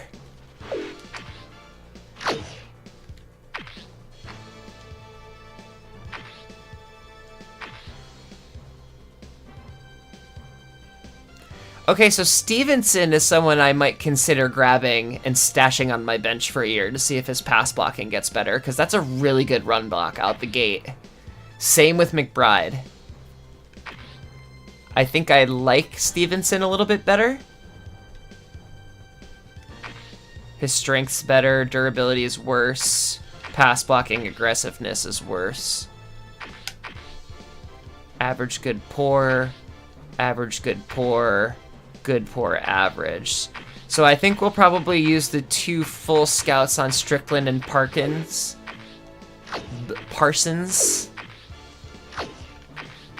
Oh, well. That means I can do... I don't think we'll put him to a 1. But I could do...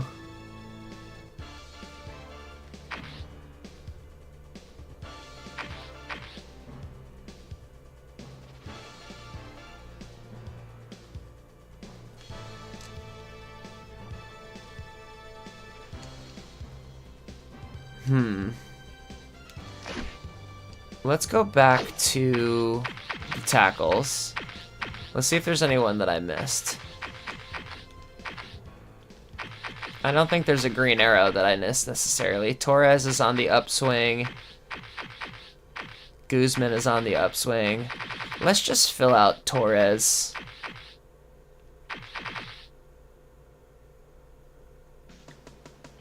Oh, interesting, Al. Good call.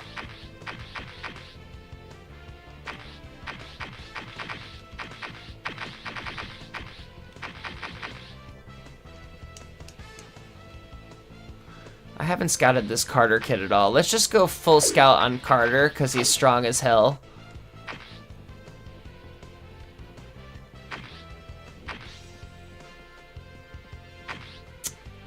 And then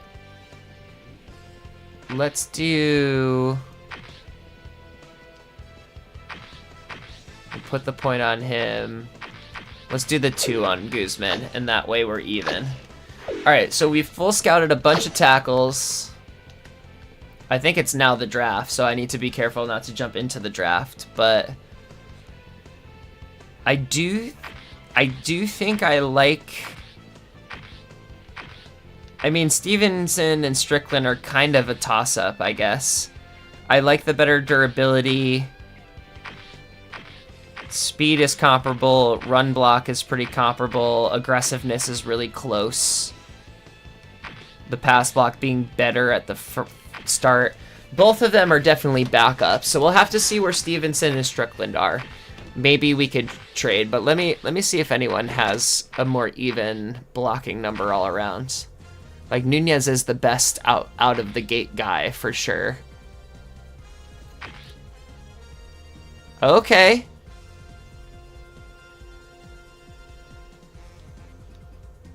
Interesting. I kind of like Parsons here. 66-78 to start. All right, well, I'm going to start Parsons. I'm going to start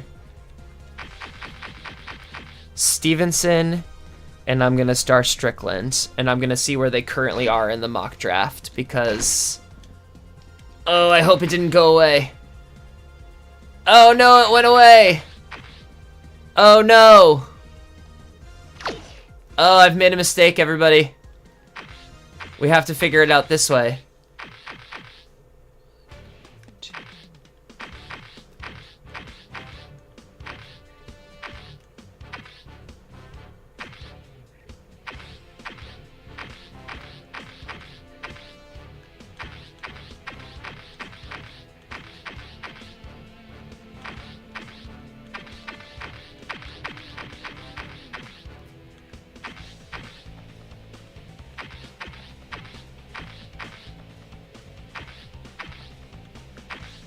Wow, the tackles have really fallen down here, eh?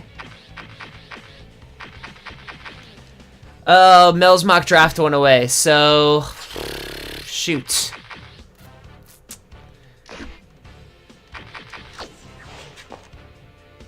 Ah, I made a mistake. And if I can't restart it, so... I don't even know if I can look at the order of the draft. I think I'd have to, like, look up a trade, maybe?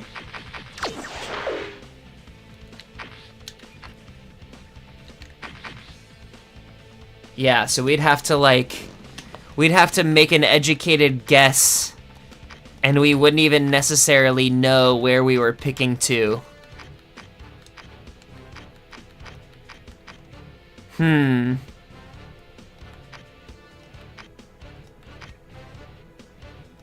So I guess the question is, do we think we can grab one of the guys that we want at like 13? Or 12 or something? Like... Do we trade 15 with the Lions, or...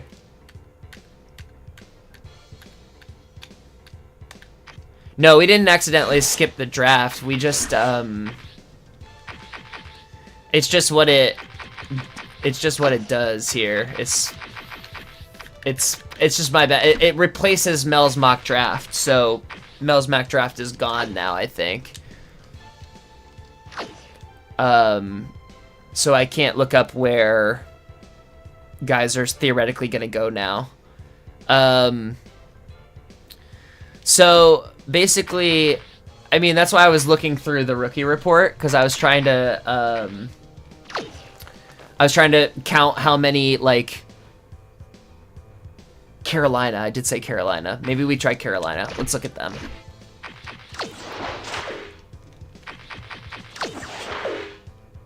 So, Carolina. I was looking for Carolina, not Panthers. Stupid. So they have the 13th pick.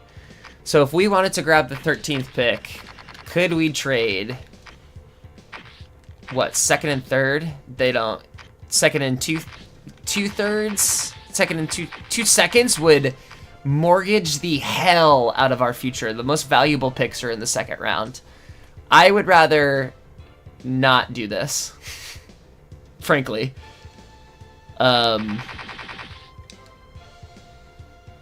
Although we do have low picks in the third round, which isn't great. Like, I feel like we can mine some talent out. And I don't even know if we're going to get the tackle we want.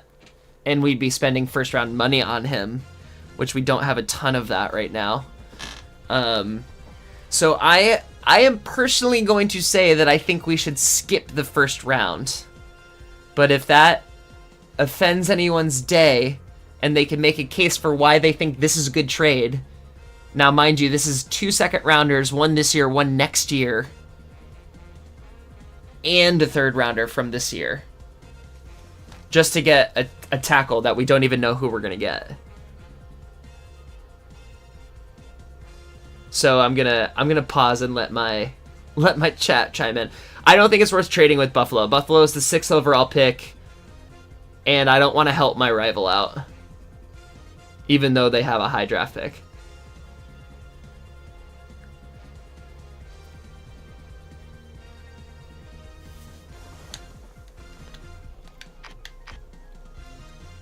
Well,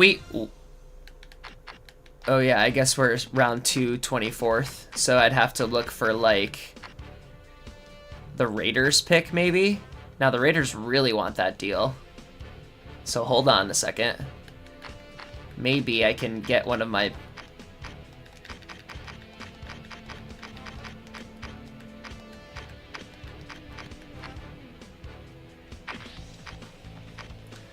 But again, this could work out very poorly for us if it...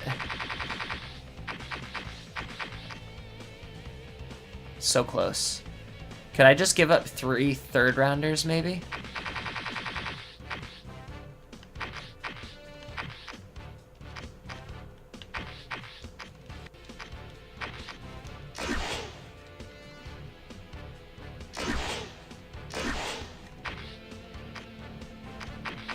Oh, was I trying to get them next year second? That's what it was. Alright, so let me go back to the Raiders.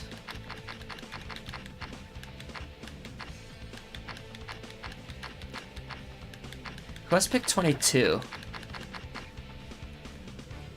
We do need to trade now, because if we jump into the draft, it'll go straight to my pick in the second round, and we'll have missed the opportunity.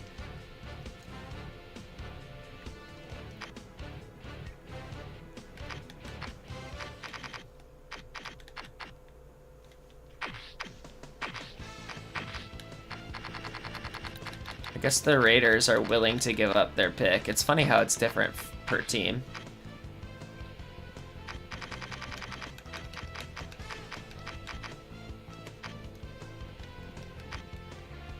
Yeah, that's why I'm kicking myself, because...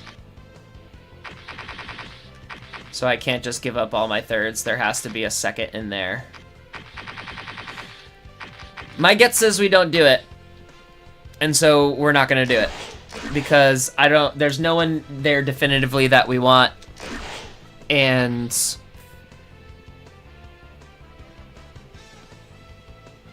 there hasn't been a strong case in either direction, so... I mean, the other thing, and I don't want to cheese the game, but, like, we could save, see where everybody gets drafted, and then go back and grab that pick. I would rather not do that. The other option is I can once again go into the rookie report and be like, okay, quarterback number 1, defensive end number 1, I should say, 2, 3, 4, 5, 6, 7. There's our guy at 8, 9.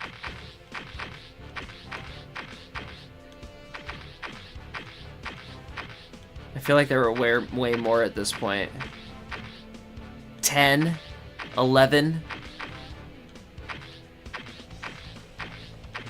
I mean, hell, some of these guys could drop to us, so you never know.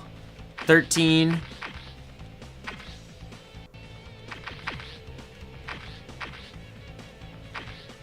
$14. There's Atkins at 15. Because I think after the first round, they start taking by need. 16, 17.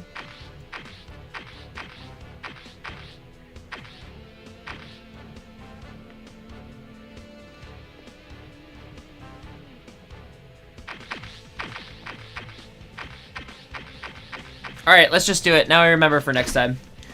Let's go into the draft. I am going to save really quick, though. We've done a lot of stuff. I want to save this.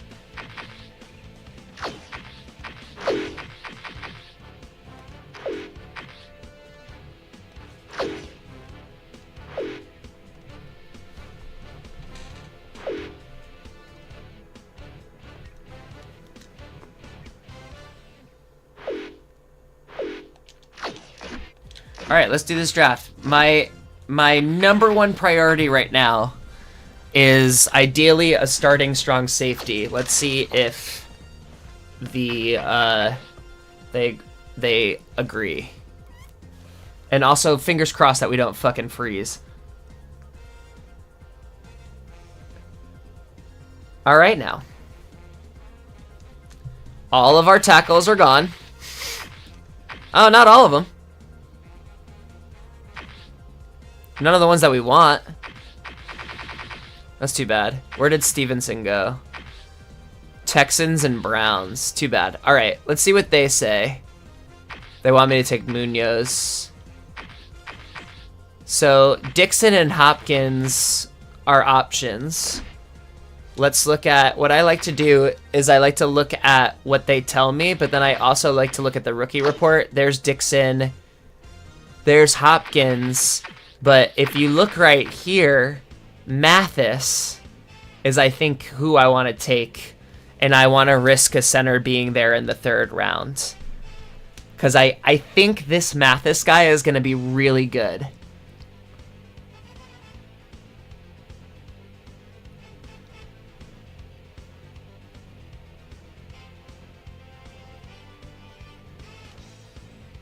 So I'm going to go ahead and take Mathis. It's interesting how it does that, but that's my need. It's so interesting. I think it's only doing that because, like, McDonald and Munoz, words. Oh, interesting. Now this flips it in a different direction. Oh, this is just by name. Okay. So I'm looking for, I already forgot. He's a Dookie. Neil Mathis. That's who I wanted. If there were more Dookies, I would have been upset. All right, we're going to take Neil Mathis with our 2nd round pick.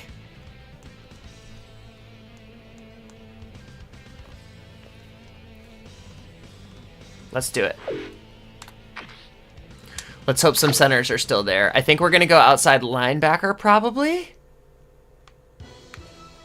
Let's see what they want for us. Dixon is still there. I think it's probably going to be Dixon.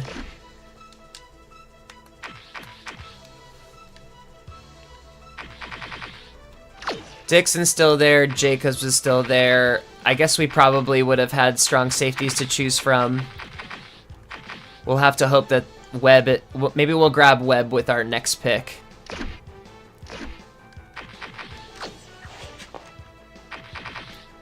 So we'll go ahead and grab Dixon as my guys in the wanted.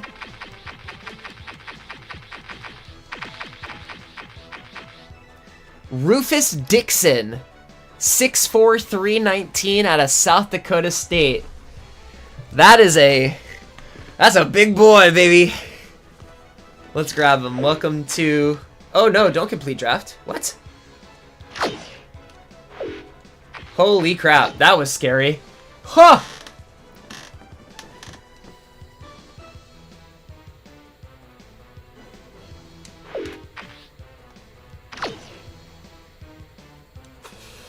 All right, now I think we want to grab that outside linebacker.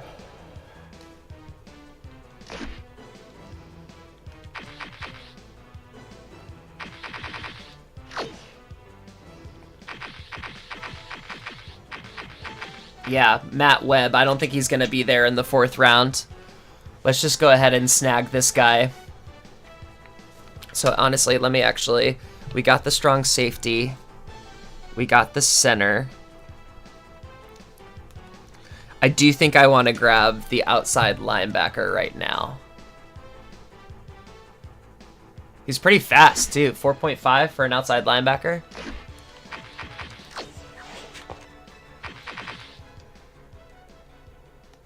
I believe his name was Webb.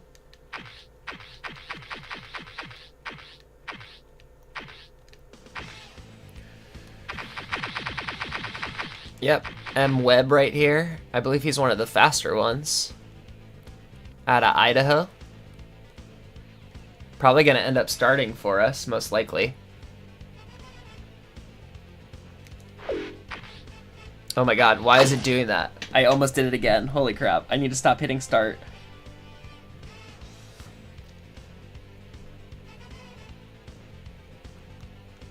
From here, I think we're just going to draft on best available based on need. We have an early pick in the 4th round here.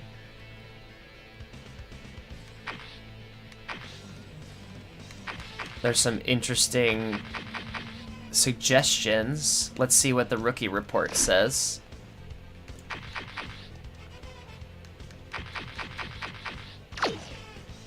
That's funny. So there's 3 guys here that are theoretically better than everybody else. I think I'm inclined to maybe take a tight end here. Was Moss on my list? His hands suck, though. I would rather take a tight end that could actually catch. I wonder if one of these guys was on my...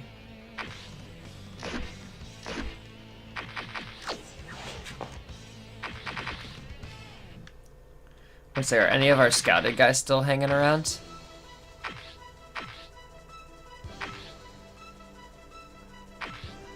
Pass block sucks. Yeah, I don't want to draft either of those guys. Okay, my scouts say what here? Herrera, Perkins. Did I even scout White? I didn't scout White. I'm also not against grabbing a tackle here.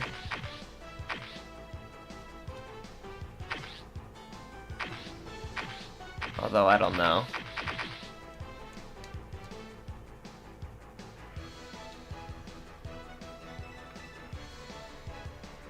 I think I'm gonna follow my gut and go with the rookie report. That hasn't really steered me super wrong, which means... I mean, this guy is 6'3", 338. Why would you not take him? Because he's slow? Because he's dumb? I don't care about either of those things. He's not even that slow.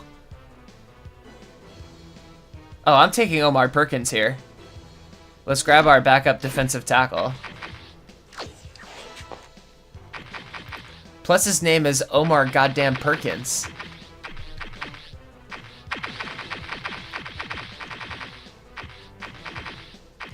In the rookie report, we trust. 6'3", 338 is insane. That's a huge guy.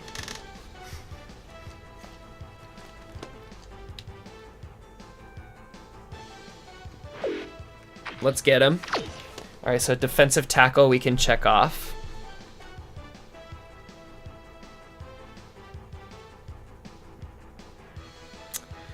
All right, we might see if Reed is on our list here.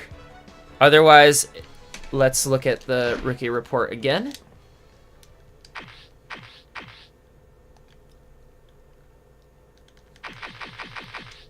We could, I mean, we're getting closer to needing to take one of these other centers, but I think they mostly get scooped up in the 4th, 5th round range. We're on our 2nd, 4th round pick.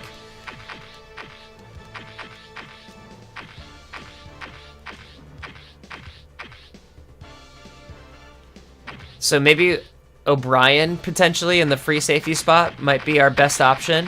Was that the only free safety?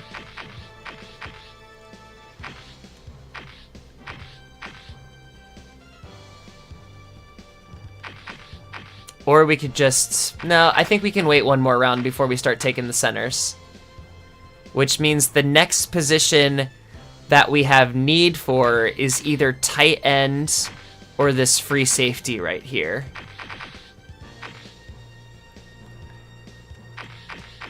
Neither of the tight ends show good hands. They're both strong as hell, so they're definitely both blocking tight ends. Let's see what this says. Herrera. I didn't see Reed on my sheet. I can go look again. I might go with Herrera, though, based on the rookie report and...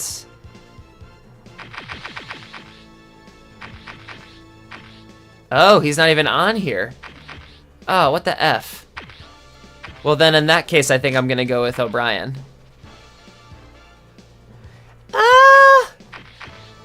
That's a lie. I'm going with this guy.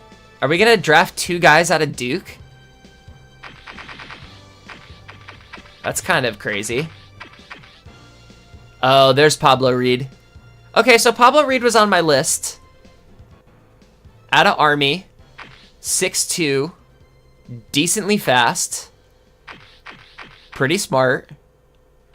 Let's take Pablo Reed. I like that. Let's keep taking defense with our meaningful picks here. So Pablo Reed, my 2nd most suggested on here. We do need a cornerback anyhow. Pablo Reed, welcome to the Dolphins. He's fast as hell, man. He might be our new kick returner.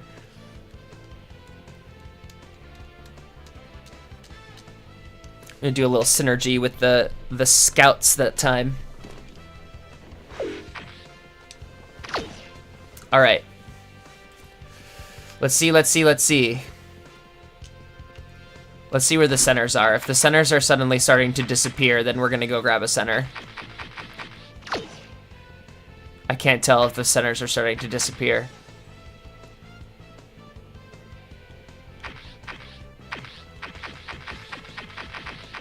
O'Brien and Barber are still there. You know what has disappeared, I think, is... Oh, there are still some defensive ends. That's going to be like a 7th round pick for us, probably. Maybe we can get somebody speedy. Potentially. All right. Let's see what we got. We have 4 more picks left. I'm going to write down tight end as a need for position because I think now we can afford to look at it.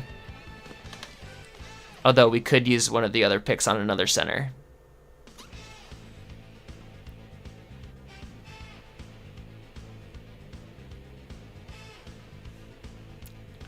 Honestly, I think either Moss or Barnett here.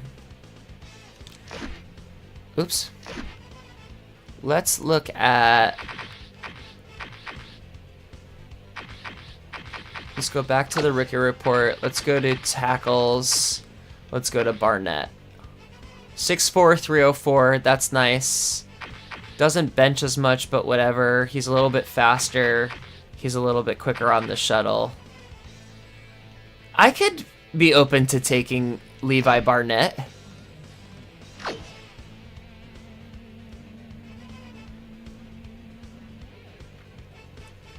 Or now they're telling me Moss as well, who would probably come in and be a good blocker, but not a great pass receiver, probably. But he's strong as hell. I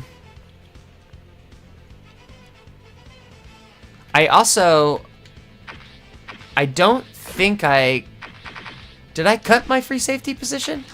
Nope, that's not what I wanted. Or did I fill it up? Hopefully I don't spoil anything here. So free safety is an optional because we kept Arturo. That's what it is. Okay, we signed because we got rid of Sammy Knight. So let me not worry about free safety right now.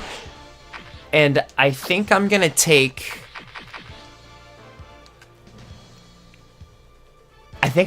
Moss. Because I'm not that terribly giddy about... I mean, whoever we draft... I don't want to look at tackle because I don't want to spoil any of the ratings. Alright, I guess I can leave this up to chat too. Do we think Moss or do we think Barnett? Because that's probably the direction I'm going to go here. Or do we think we should take the center now? Because they might be gone.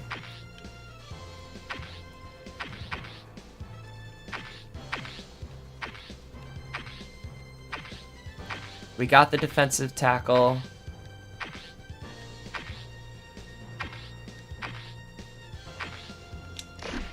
I'm having decision fatigue. I don't know if it's fatigue. We could also, technically, we could also keep the guy that we signed and we don't need to keep another center, or we don't need to get another center. So, if we're going best available by need, it's Moss. I think I talked myself into Moss. Let's get a big down blocking tight end. So we're gonna go with the scouts and the rookie report again. Oh, there's Moss. Ernest! Plus Ernest, another great name. We're gonna have some good names on this team.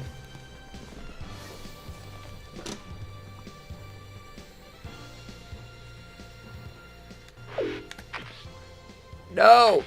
Why do I keep doing that?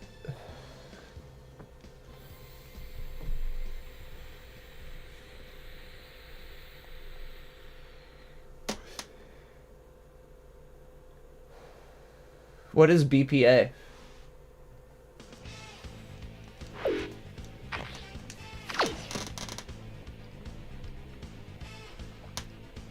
All right, we got our guy.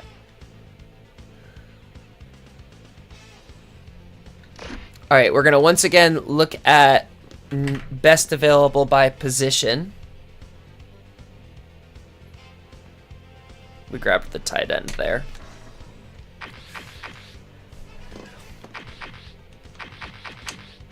The centers are still there, so we could still grab one if we wanted to, especially if we don't feel excited about anybody who's left. Best player available. Love it. The free safeties are still there. Jeez, all the good centers. I feel like they're going to get snatched up in the 6th round. So, I guess here's the decision that we have to make. Do we get the second center and cut the other guy, whom I think we gave 20% to? Let me actually... no, I can't look. I think we're not going to take another center. I think we grabbed a good center, and we're going to go best player available for position need, which is either tackle, defensive end, or free safety. I'm like driving myself crazy with this, whether or not we grab another one. So if it's by best available position need, it's either O'Brien or Barber. And I think I like Barber a little bit better. He's stronger even though he's shorter. He's faster. He can't jump. Wow, that jump is crazy. Feels like such a toss-up.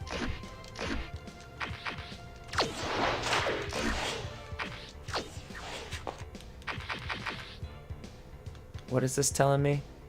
Torres, Summers, Thornton. we scouted Torres. I don't think I was that excited about Torres.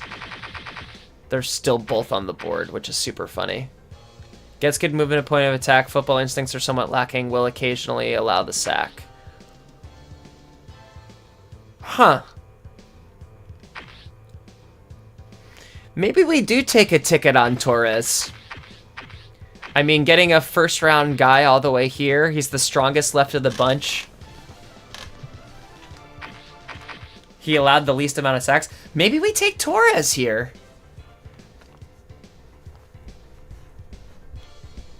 Low 5th-round pick. And then we grab a defensive end and a free safety to finish.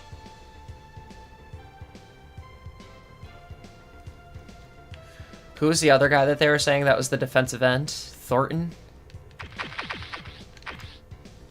He might be gone, so... And he's the fastest.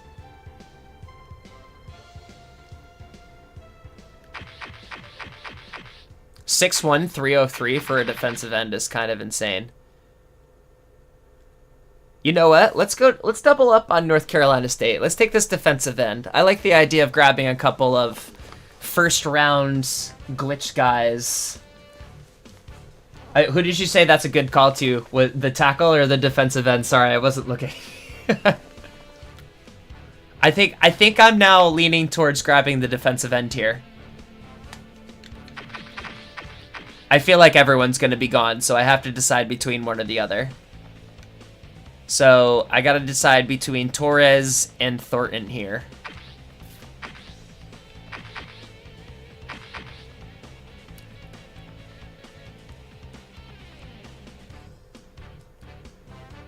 I think I'm going to do the tackle.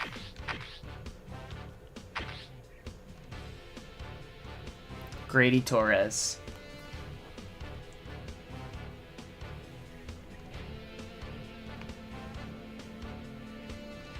I think I'm going to do the tackle and hope that the defensive end is there in the next round.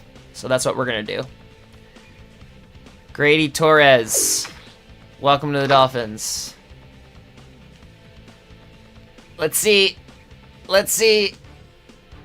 Oh, he's still there. Let's go get him. Hell yeah.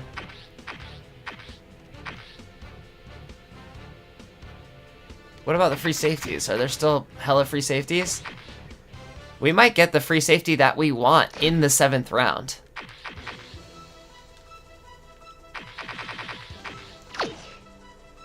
Yeah, O'Brien and Barber are still up there. We might still get them both.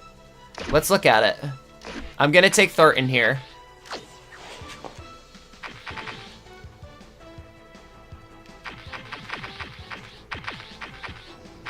Huge that we got both of them. I'm actually really stoked about that.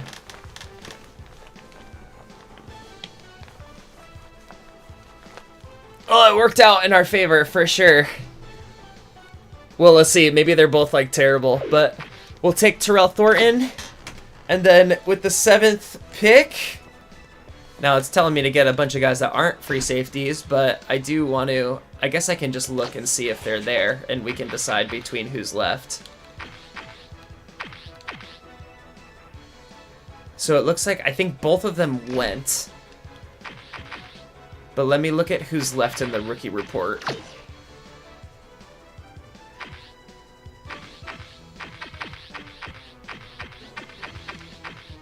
King. He's short. Not that fast either. He's shorter. Jeez.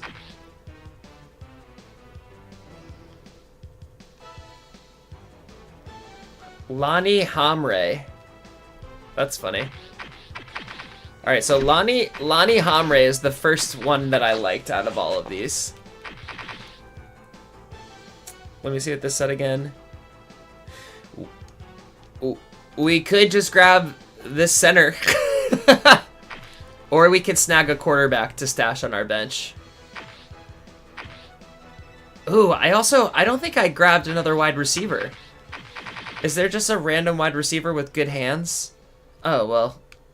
Castro, welcome to the team, my dude.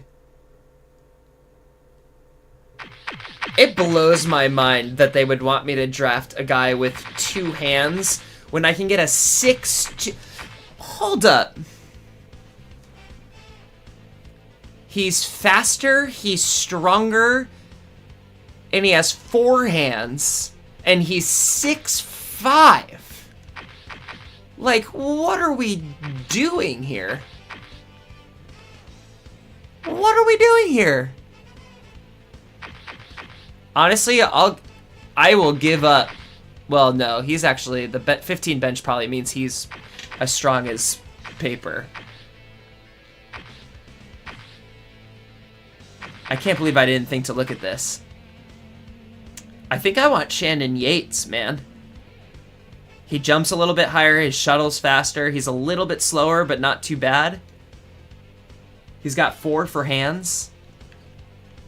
I'm gonna give it a second. I want you all to look at this and tell me if any of the 4 or 5 hand guys sticks out to you. I mean, Pearson looks kind of nice too.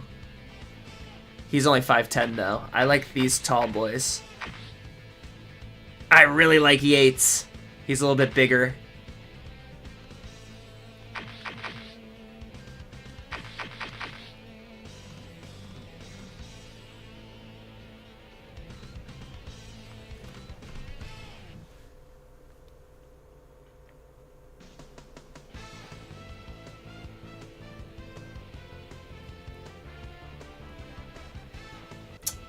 If no one has a strong opinion, I'm gonna follow my gut and take Yates. Yates? But y'all have about 60 seconds to speak up.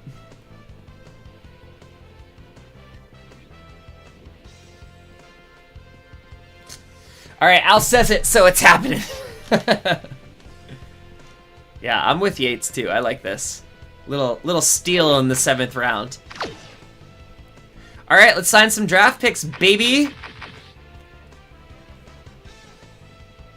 Let's actually, I'm gonna save again. I feel like we just did a lot, and I don't want to lose any of it.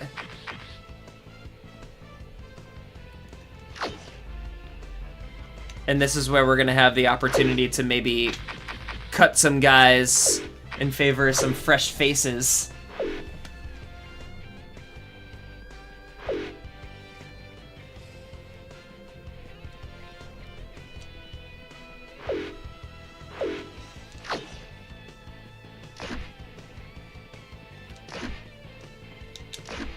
All right, let's check out our signees.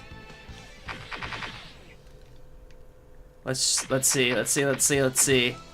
All right, we got ourselves a starting center, y'all. So just going down, I mean, Yates is, oh, he's one of our worst picks technically, but I guess I have to go by status, and then it gives me by rating, but looks like we got ourselves a good starter in Mathis, and I mean, Perkins is gonna be our starter very soon, and hopefully Matt Webb pops off a little bit. He's fast. I'm gonna go by, he's fast too. Look at this, Pablo Reed, 93 speed for the rookie. And then we'll have to see what his catch rating looks like. I do need to try and sign Rufus Dixon before anybody else. Let me see. Oh, I have to sign him before I can do anything. So we're going to give him, I think we're going to see, hopefully, usually these contracts are like super, like they want the long contract. So you can get, like, look at this, man. Look at how, for how much money I can, and I can even like make it ascending. And like pay this dude practically nothing in his first year. 350 over 6 is insanity. But yes, I will sign you to that. Absolutely. And I'll gladly give him 20% because he's an 81 overall. He's probably going to jump into the 90s when we get into the season. Wow, I love that for us. Okay, great. Rufus, welcome to the team forever.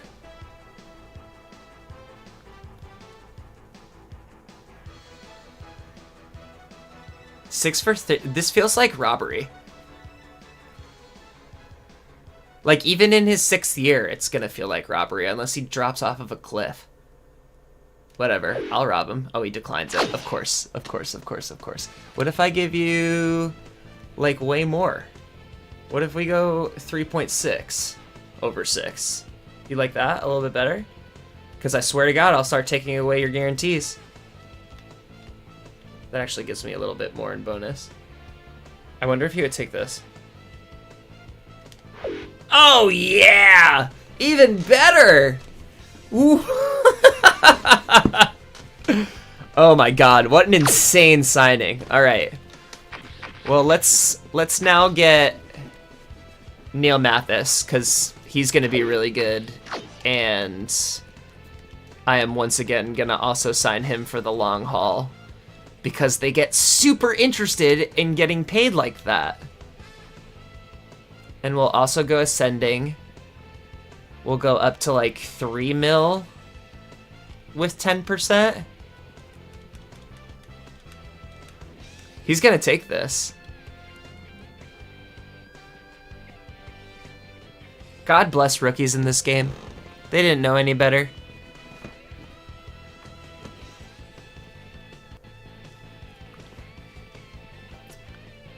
So I think, I mean, I could theoretically pay him like 2.9.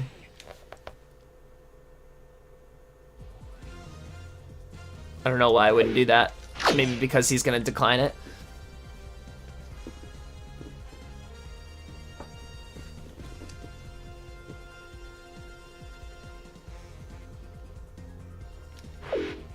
All right, Neil Mathis, welcome to the team. Now we've got Perkins. I think from here, I'm gonna go by position need.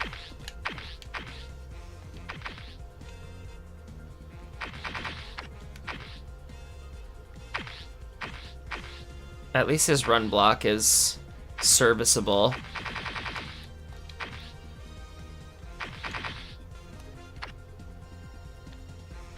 Alright, well, Dixon's gonna start. McKinney now immediately takes a back seat. Hopefully Vernon pops a little bit.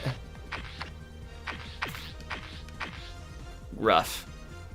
I don't love that, but I may just sign him anyway and hope he pops off a little bit too. Oh, so we're definitely gonna cut Dorsett Davis now that we have Perkins. I like to only keep 3 guys on the roster, so we're gonna get his money back, and we're gonna sign Perkins with his money. Oh, hell yeah. Great. Yeah, because he saves us more money than getting rid of Chester. So let's get rid of Dorsett Davis. And now I can, because I've signed some guys. Let's go. Look at that pass rush too. Oh, it's so good. Oh, I like this. I like this signing. All right, we're gonna once again, we're gonna go to, I think we'll also go ascending. I think we'll go ascending for all rookies. I think you can get 10%, and we'll pop you up to, I think you're a level below the other guy, so we'll pop you up to 5, and we'll put you down at like 2.65. Let's see if he takes that.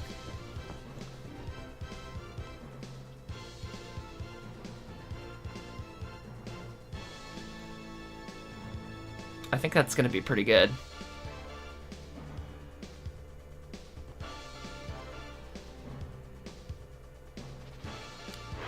Course. All right, well, in that case, I'm gonna give you 4, and we're gonna do 2.35. This is probably gonna also be declined, but we'll see. I think I'm gonna stick with 4 years for him. Oh, he took that one. All right. Maybe because it was just a little bit closer to what he wanted, like year-wise. Okay. All right, I think now our next position need one is probably our outside linebacker, which I will say he will probably improve in the, as long as he doesn't get hurt in the, damn, that 60 tackle is rough. But his pass rush is good, his coverage is fine, his speed is great. And his durability is good. Okay, so I'm gonna hope that he really pops off in the preseason. But from now on, we are gonna be signing these guys with no bonuses. And probably between like 3 or 4 years, maybe. Or 2 or 3 years. Let's start with 6'5", see if he takes that. Oh, not front load. What am I doing? I could be okay with balanced. I don't know if it necessarily saves us money in the long run to do balanced versus ascending. I also don't think he'll take that. So it's either 3.48 versus... Okay, so ascending's definitely better.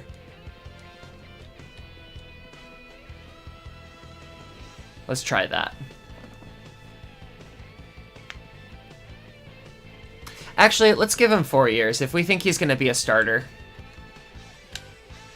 it'll be non-guaranteed, but we'll give him 4. We'll try that. And look at that. That's a little bit more cap room.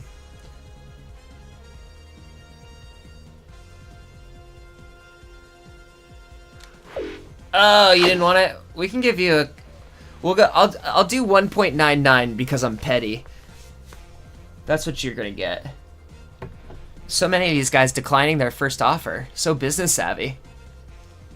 This is like a small, speedy guy. 5'11" with that sort of speed is good stuff. All right, from here, I think we're gonna go and sign the defensive ends. We're also going to need to sign a defensive end in free agency, probably, because I like to have 4 of them so outside linebackers don't get used out there. His tackle rating's really good, which makes me feel hopeful for him. His durability also really good. I think we're going to sign him for 3 years.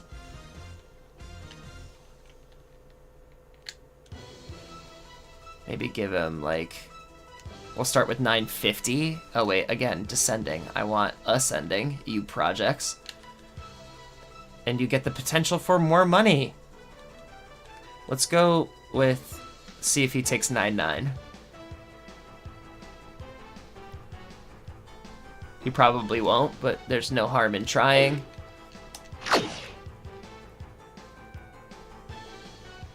Let's go 1.02. I think he'll take this.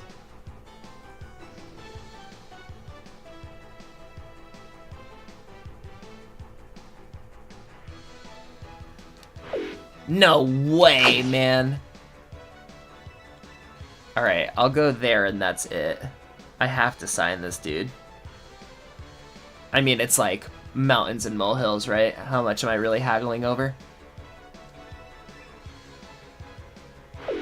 Alright, good. If he didn't accept that, I probably wasn't going to sign him. Alright.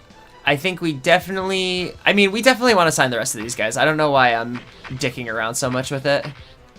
I think it's nice to, like, kind of see where everyone lies.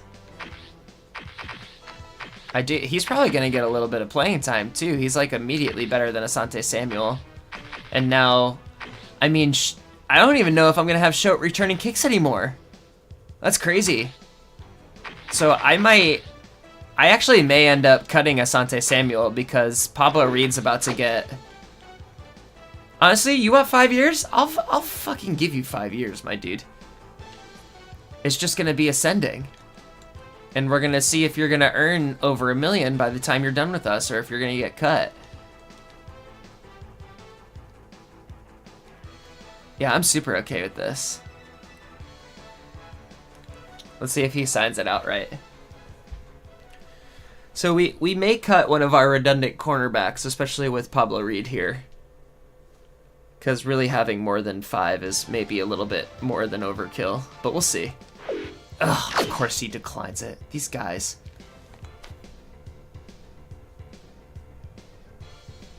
We certainly got a lot younger, that's for sure.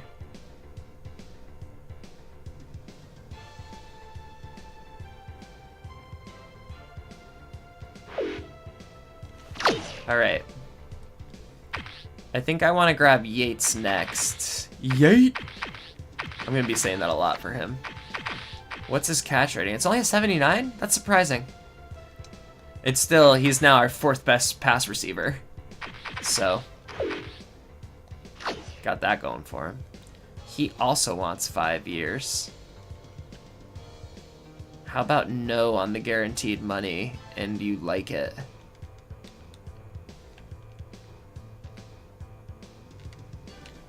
And I'll give you 89. Oh, again, descending. Goddamn. So I guess I'll give you 2 mil even for 5 years. This is so wonderful. I love it. And I should be able to still sign a defensive end to back up my 2 really good defensive ends. Oh, God. I truly think I'm gonna... Well, no, I'll go 0.5. That's fine.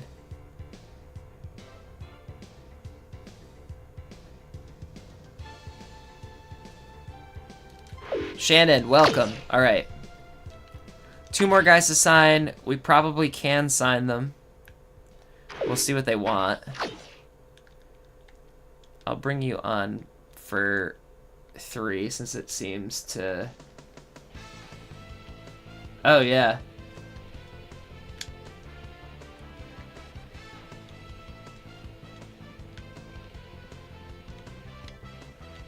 I wonder if I can get him for 1 1/4. With those dead eyes, I'd like to think so. Yeah! Good for you, Ernest. Sign in on the first try. Alright, also no. Now your project... And I like how little your bar goes down when I say I want you here for a long time. So let's sign you for like... Let's see if we can get you for 210.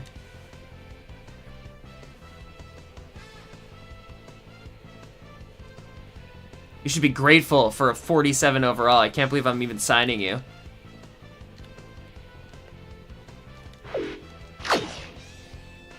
That's such bullshit.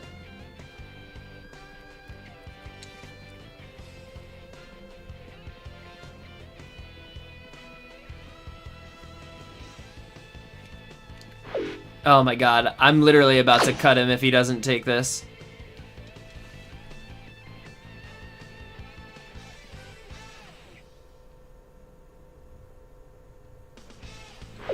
Alright, Grady Torres, you are not playing for us this year. We don't need him.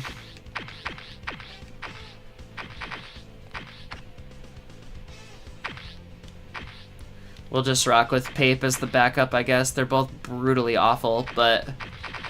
Yeah, Torres is gonna not be on the team, and we'll just keep the money.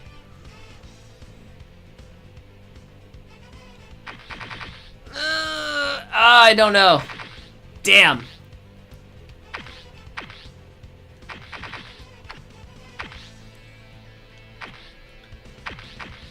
That's the thing. I mean, I could get rid of Derek Pope. I don't think he's gonna pop off, but maybe I'm wrong. I think I'd probably cut Asante Samuel. There's always the chance that someone you draft pans out, and leaving a tackle like that would be...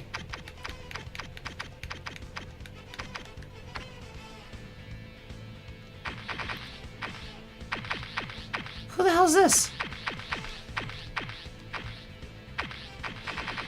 That's funny, St. Clair never got signed by... Wait, hold on.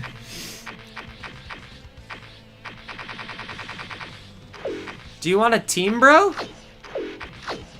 Oh, that's why. Absolutely not. Absolutely not. But, like, look at all of these guys. And there's going to be a bunch of rookies that get cut and get put into this pool as well. So, I think we got a little bit of time. I need to figure out what I'm going to do with this. Because I don't... First of all, you're not getting a goddamn bonus. That puts me... I don't want to go under 2 million, really. But he went up so much. So I'd have to sign him for this, which puts me right at 2 million. Grady, you're killing me. If you don't pop off, I'm cutting you so fast. All right, let's sign him.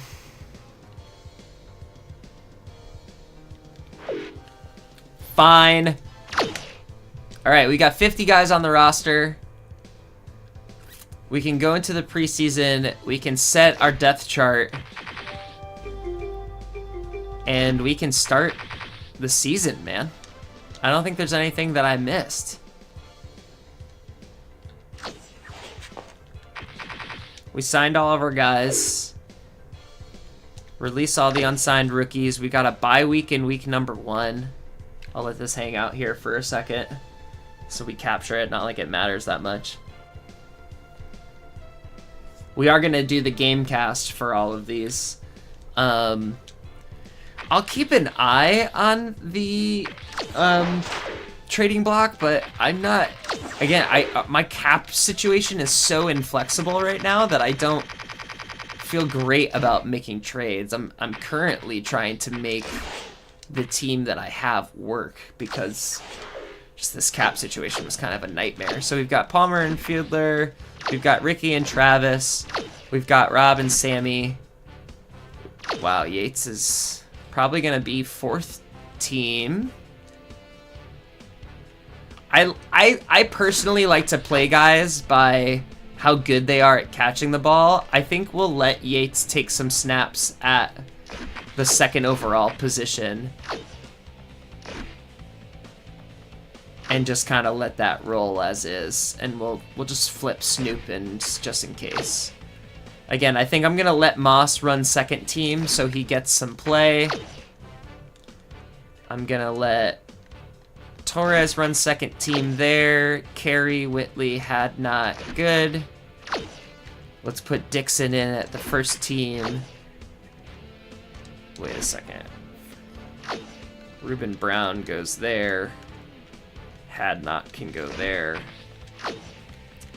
Reluctantly, McIntosh keeps his job. We'll keep Agunlie looking good. Looking good. Looking good. Looking good. Webb is going to take over Junior Seau's position. Okay. Moreland stays in his spot. I'll put that like that. Let me actually throw Jenkins up here just so he gets a touch of play time. I think we'll probably have Poole there. We'll let Reed with some run there. We'll keep Asante. We'll actually flip Samuel Choate into Asante. Great. Mathis and Edwards.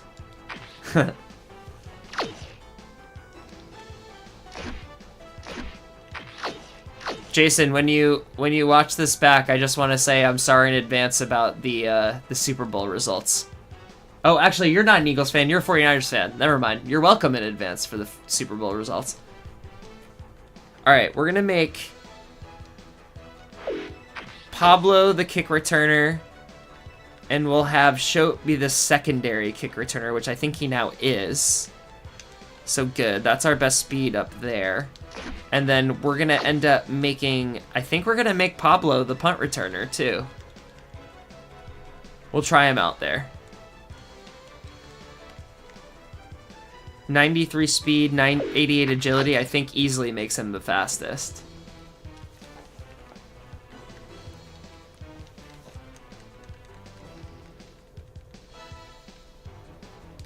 All right, that works for me. So, hey man, I love me a Stuart Scott homage.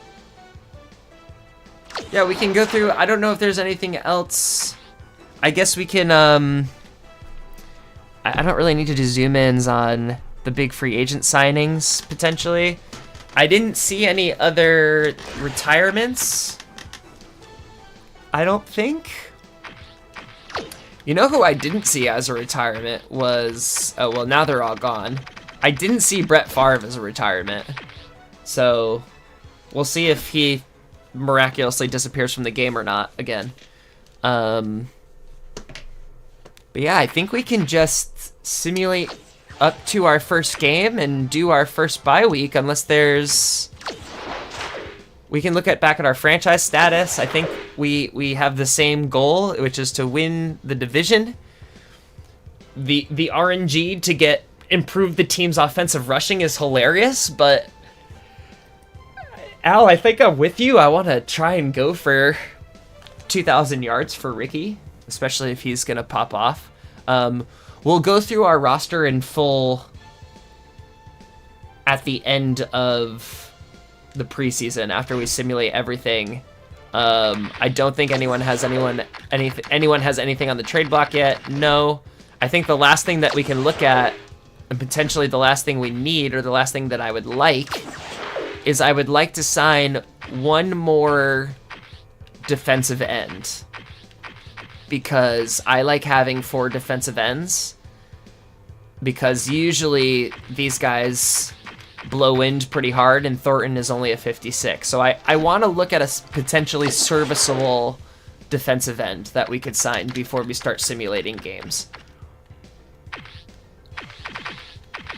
And I don't necessarily need a starting caliber one, but I do want a good one that's going to be maybe a little cheap.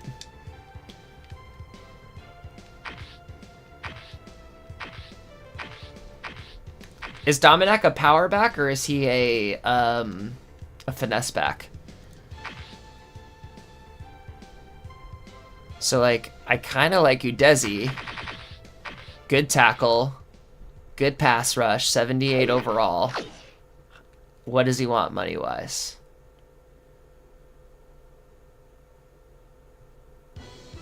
It's a lot of money to spend on my defensive end position. Maybe I don't want him.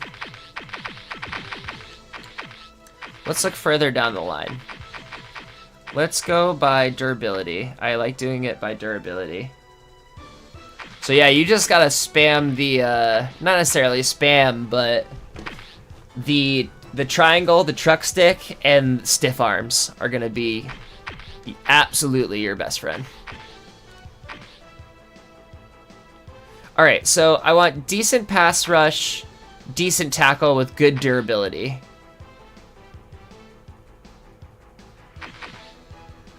Dennis Johnson, maybe? How fast is he? 93 durability, 70 speed. What do you want, my guy? Ugh. Why does it have to be 7 years? What if I gave you like 3?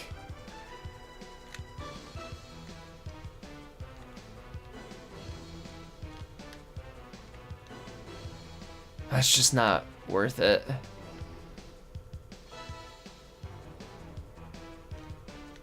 Too expensive. I truly need to sign a guy for, that's like, maybe I just need to go look at the rookies.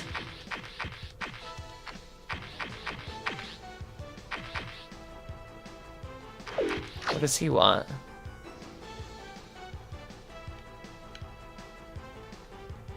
I mean, that's not a very good...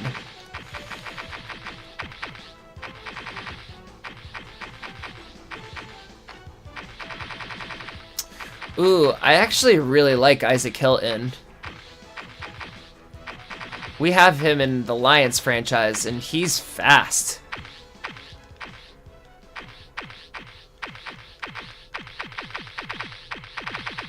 I'm actually surprised at the lack of rookies. They're all kind of bad. And don't have any durability.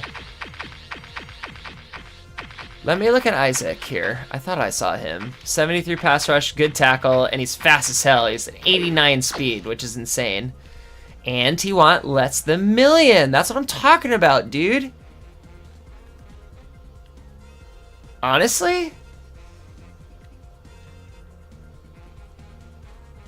I'm thinking about this.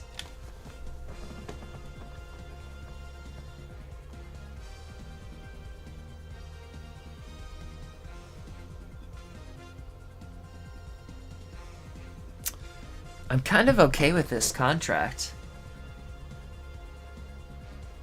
He stays under $1 million for just being a backup guy. Who knows if he pops off or not? He's cuttable at any point. I think I'm going to take this. I still have over $1 million in cap space. I think I'm going to get him. I swear to God, you take this offer, Isaac. Ugh! Alright, I think that should be okay. Let's just go to 3 to be careful. Actually, now that I'm rethinking it a little bit, let's give him 5 years. Why not?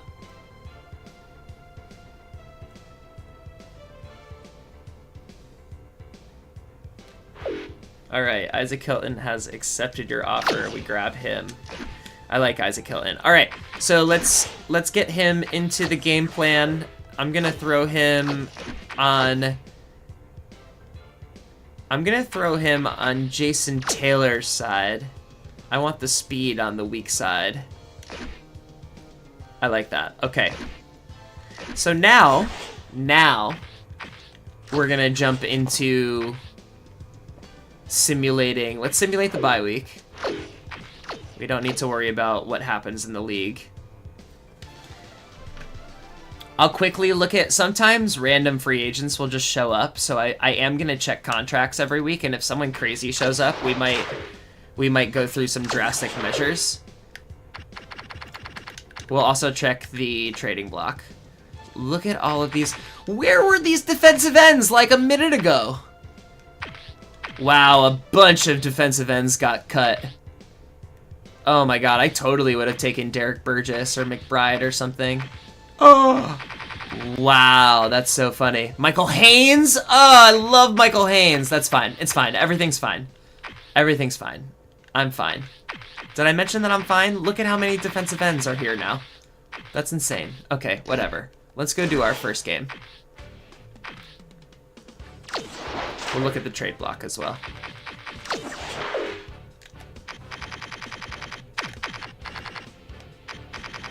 It's probably just going to be kickers, which we don't need right now. Oh, the Chiefs want to trade Shields? What is it with teams wanting to trade their elite guards? That's insane to me. That's how we got Ruben. Anyway. Let's simulate this game. I want to see how this team does. I'm excited. I'm ready. I think we will get a little starters before the backups come in, so simulation number 1, let's do it.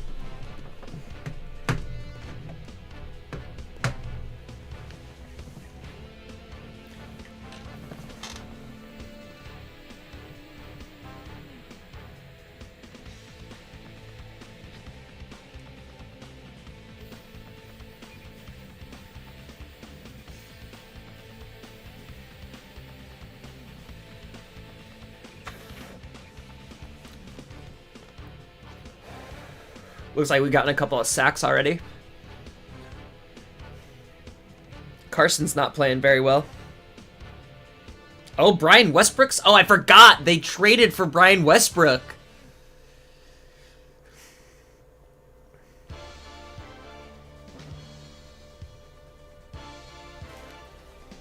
I totally forgot that they traded for Brian Westbrook. All right, we've got backups now. I don't think we've gotten a first down yet in this game, which is not great. Neither is that. Don't love that for us.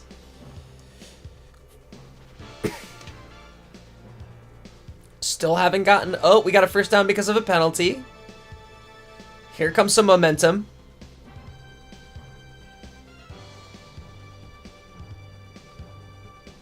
We got a field goal. Why not?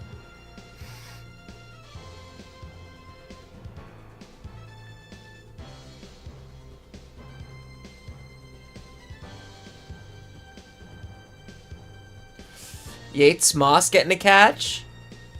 All right.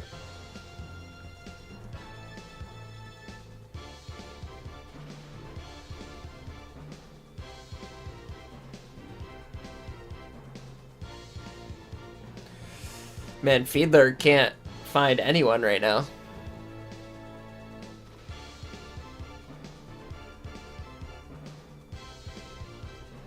Up, here come the Bears. Held them to a field goal. All right, let's see if our offense can click at all. Nope.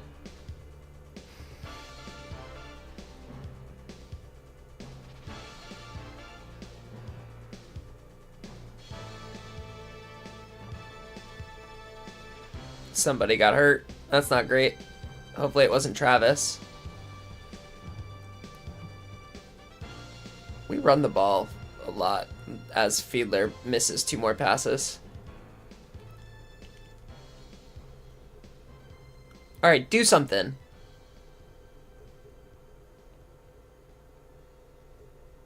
All right, Darius. Here we go now.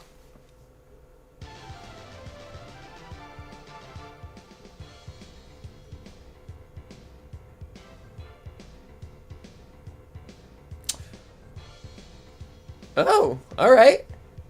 I think we just won it at the last second.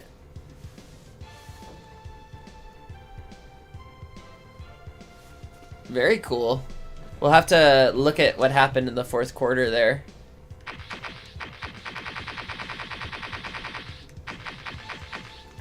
So the punt was blocked by our new rookie, Neil Mathis, and recovered by rookie Pablo Reed. And then Fiedler immediately found Travis Minor for a touchdown. That's awesome. Hell yeah, Neil Mathis. Love that for us. I'm going to leave this for a second because I'm definitely going to shout this out. All right, and we squeak out the victory in game 1.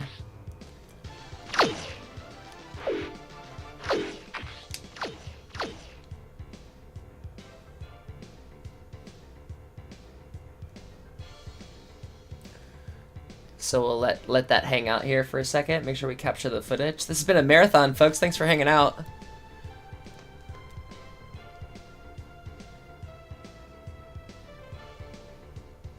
right, we will... well, first I want to check the injury report. Make sure that wasn't us. It was not. That's great. Let's now check the front office just in case any spicy contracts have appeared.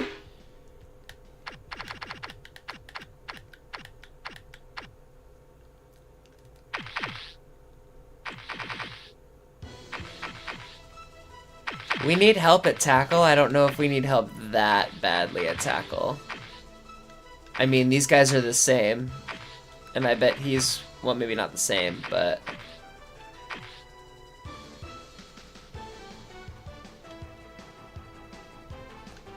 out of curiosity, you want 7 years, which is crazy.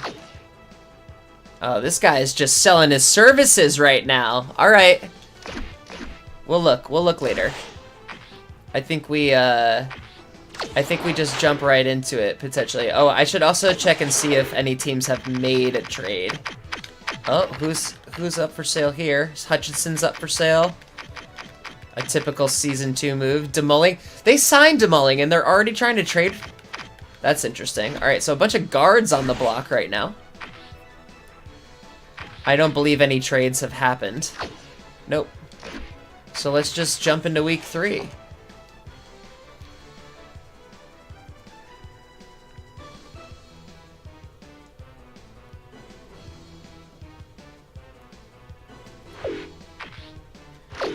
We're heading to San Diego to play the Chargers. Y'all know what that's Spanish for. Let's do it. Ladanian, let's go.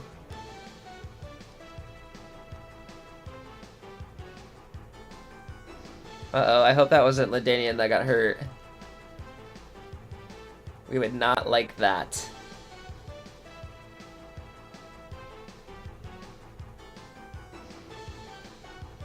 Here we go, Carson. There we go, y'all. That's a good, coherent drive by the Miami Dolphins. Let's go. Oh, no, that was Ladanian, so he's good.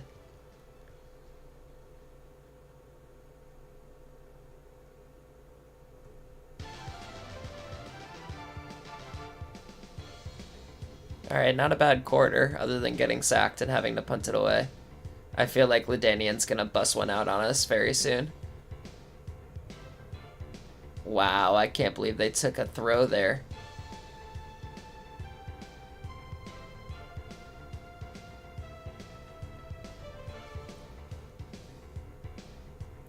I am very excited to look at the roster once the preseason has concluded. Ah, Carson threw a pick. Damn. They got the stop. And they missed the field goal? That's crazy. Carson, yeah, that was a lot of throwing for heading into halftime. Yeah, I have to imagine now the starters are done. That means it's Yates' time, baby. Yate! Come on, give me Yates. Ugh. Drew Brees and Larry Johnson. I am not afraid of that combo. Watch me eat my words immediately. Field goal? Whatever.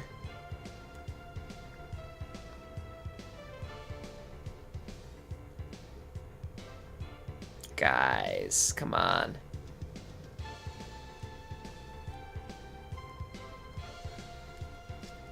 Honestly, I might jump back on tonight and play the first game or two of this season. My girlfriend's out of town, and I'm excited to try this team out.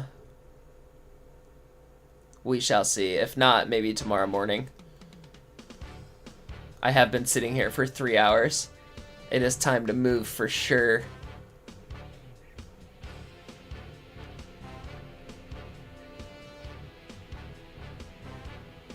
Good big catch by Moss there. Oh, we must have fumbled it. I'll have to check what happened there too. Usually when that happens, it's a fumble. And that's the ball game, but we win?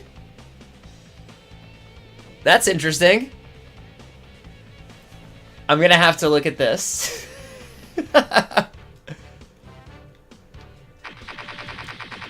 GameCast is so funny. Alright, so let's see. Sammy Morris fumbled. And then what, did they just not?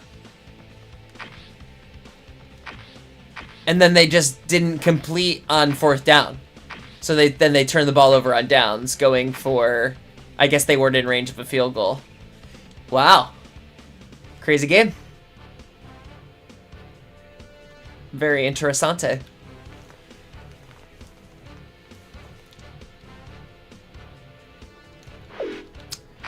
Yeah, you can't take anything from the preseason too serious though, right?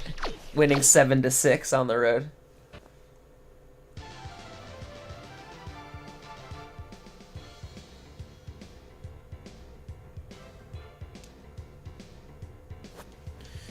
Alrighty. Once again, we'll check for injuries. We don't have any. I'm gonna save again really quick because I'm forever nervous that this game is gonna glitch out on me.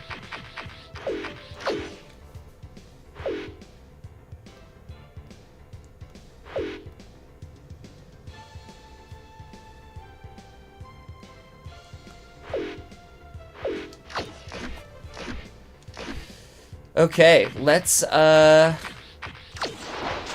I don't think there's any contracts that are gonna get us lifted at this point, but we can always check again. Just a bunch of defensive ends that we don't need. And I don't even know what could possibly go up on the trading block that I would be interested in, truly.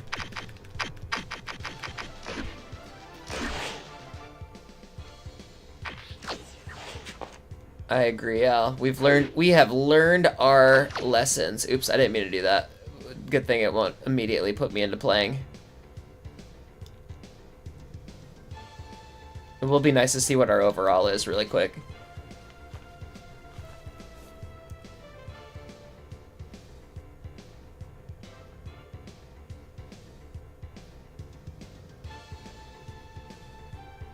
Okay. All right. Not so bad. We kind of like stayed even. I feel like that's going to go up when we get our ratings improvements or not. All right, 2 more simulated games, and then we will go over our roster.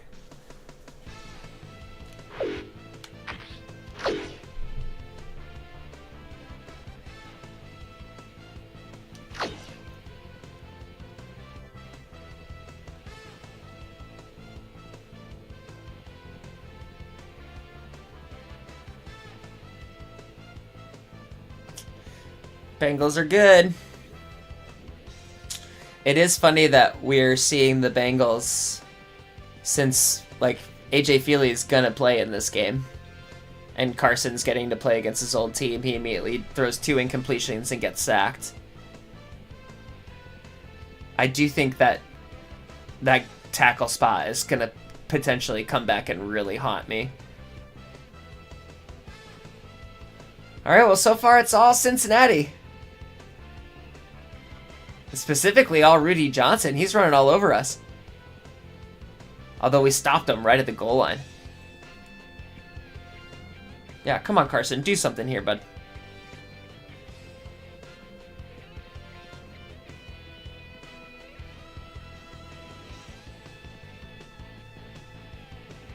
Uh-oh. I don't love that. Okay, good. Ricky's there. Woo! I saw an injury and my my heart sank. Alright, still in it. Let's get a stop for once, though. It'd be nice. Yeah, there we go. No. Carson. Why would you... Oh, Pablo! Pablo with the kick return touchdown! Oh boy, oh boy! Which is great, because our offense can't do a damn thing right now.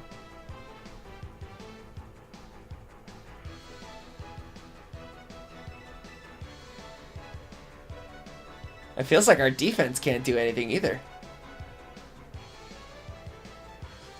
You know what's funny is I haven't seen Feely's name yet. I wonder... Well, no, Palmer's still in. Palmer's been sucking, dude. Rough stuff from Carson Palmer. Rough stuff from Ricky, too. Like, what's going on here? Oh, we forced a turnover.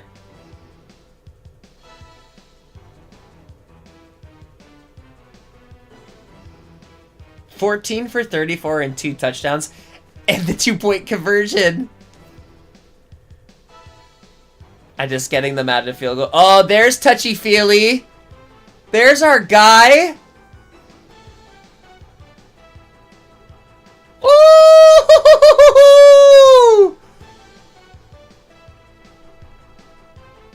Here comes Darius Thompson, low-key.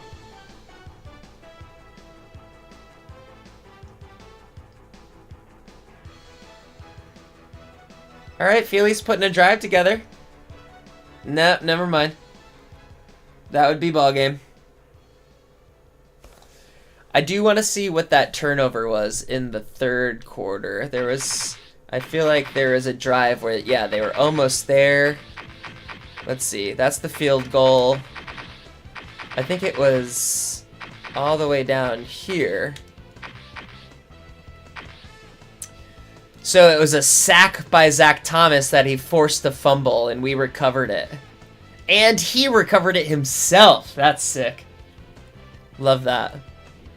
All right, so good job by our guys getting the big win after a slow start. Yeah, for real. And then Pablo with the big kick return for the touchdown. Love to see it.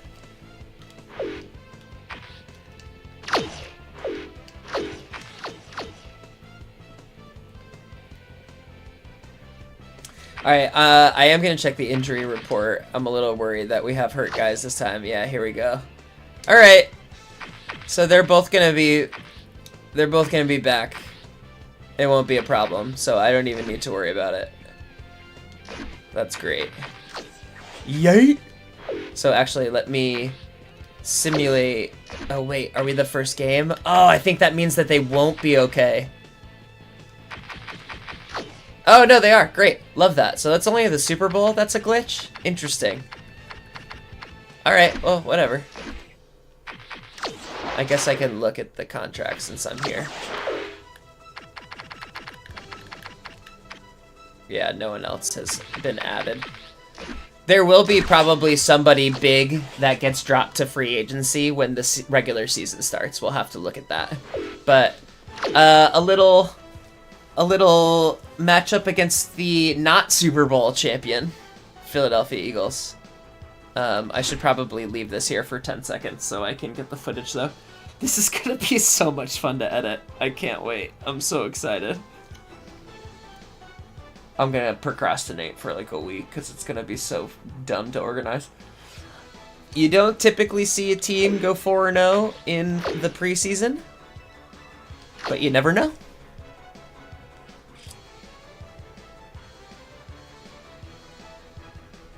Yeah, is this who's their running back? Chris Perry's their starting running back? Well, it's working okay. It's working okay.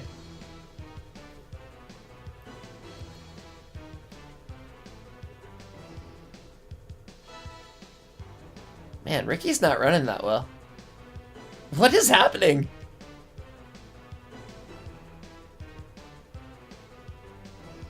I mean, good for you getting touchdowns, but can we get some yards, Rick?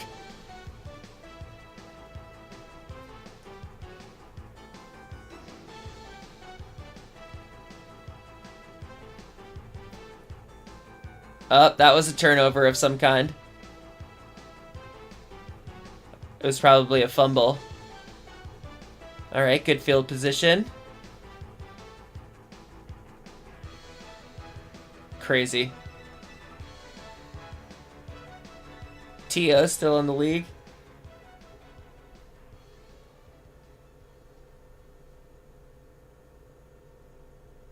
And not a lot of offense from anyone quite yet. Oh, Carson, man, come on. You know who I feel like hasn't done anything yet is Chambers. But I could be wrong about that. I think we get the ball here. Oh, David! Nice. Banana.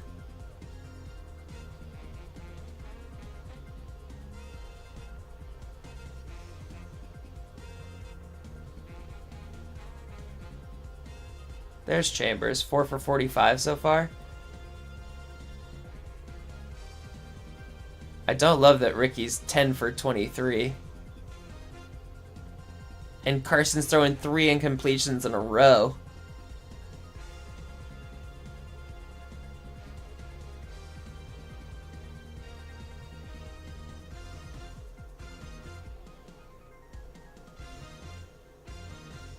Okay.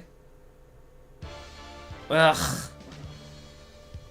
I guess we're up 10. That's good. I feel like here comes the quick score, though.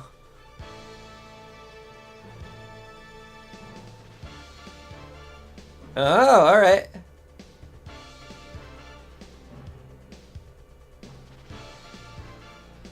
Gotta convert these.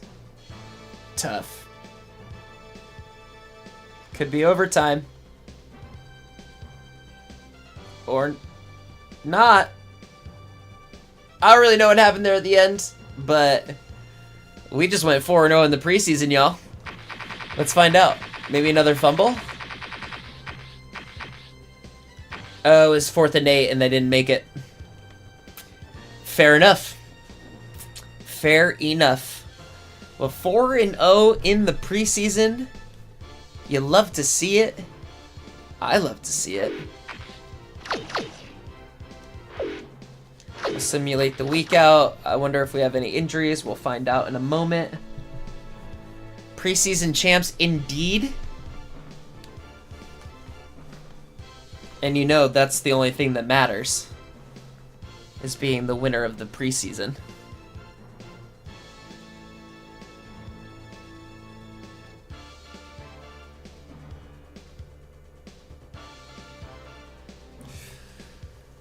All right, let's check our injuries just in cases.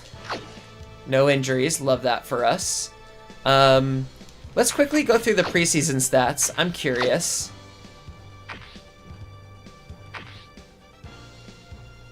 Interesting. Palmer got more work and played significantly worse. 1 touchdown, 2 picks. You don't love to see that. Ricky, again, more carries, not great. 4 touchdowns, though, so we were using him when we were close to the end zone. Travis was running pretty well. Yeah, Chambers was down compared to Darius Thompson and David Boston.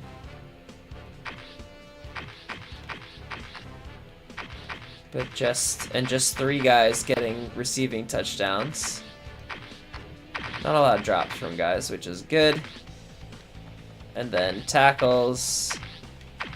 Our rookie, Matt Webb, getting a bunch of tackles. Mathis up there when it comes to assists. Thomas, Taylor, Duncan. Pablo got a sack. Omar got a sack. Mathis got half a sack. I'm not saving any of this for dexterity, so I'm just kind of checking out what we got. Zach forced a fumble and recovered his own fumble, which is nasty work. Okay, let's save one more time.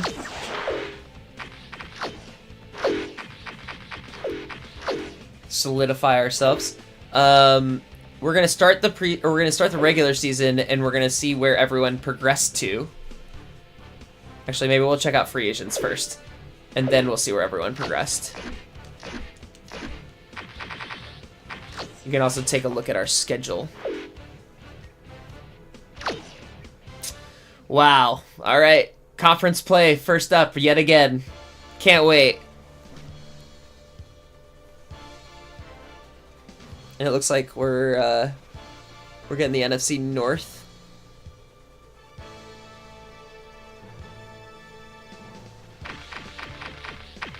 Early-ish bye week.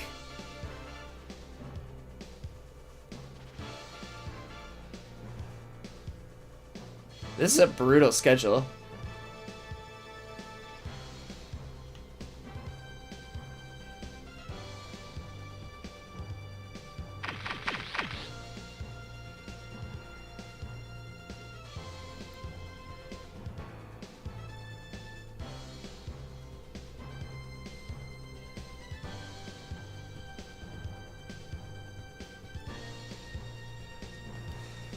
Alright, well that's what we look like this season. That's fun. I'll check the trade block. I doubt there's anything here. Looks like some trades are going to happen soon. Mostly just guards and kickers. Not really interested in any of that. So it's Sammy Knight, of all the players, is the one that remains unsigned at the end of all of this. Alright, well, let's not worry about that, for sure. Let's go into our team needs. This is going to be the most accurate representation of our players. So Carson has gone up to an 86. Love to see it. Let's actually highlight him. Fielder has gone down to a 66. So we might want to look at a better backup quarterback for Carson, but I'm hoping that we get a really, really good year out of him this year. But he has definitely improved even since last year. He was an 82 when the last season ended, so we've got Carson just coming up towards that 90 rating. Looks like Ricky remains at the 90, which is nice to see.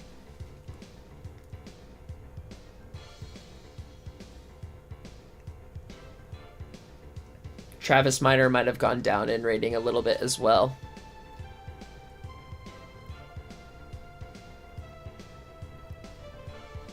But I do think Ricky is going to be getting most of the carries.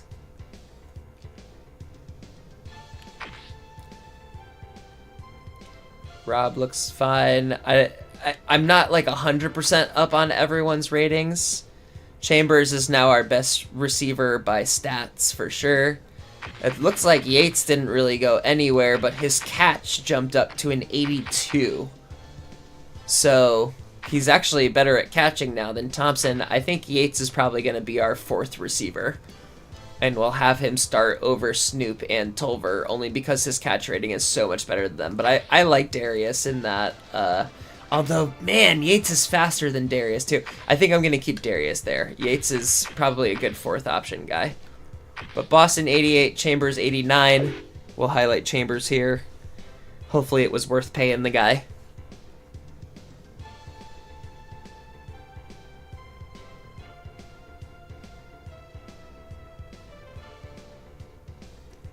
Yates's catch definitely improved, so that's great. We love to see that. Yay! Alright, going over to tight end. Looks like Moss took a little jump up to a 73 overall, and his run blocking is better than Lee, so he's probably going to get that 2nd spot. His catch is objectively awful, so I don't know what we're going to do about that, but he's going to play. So, congrats to Moss. I don't know where McMichael went. Dixon jumps up to an 85, 80 run block, 80 pass block. Love to see it. Love, love, love, love, love to see it. Love to see it. Let's actually highlight him. He's probably our best draft pick. Rufus!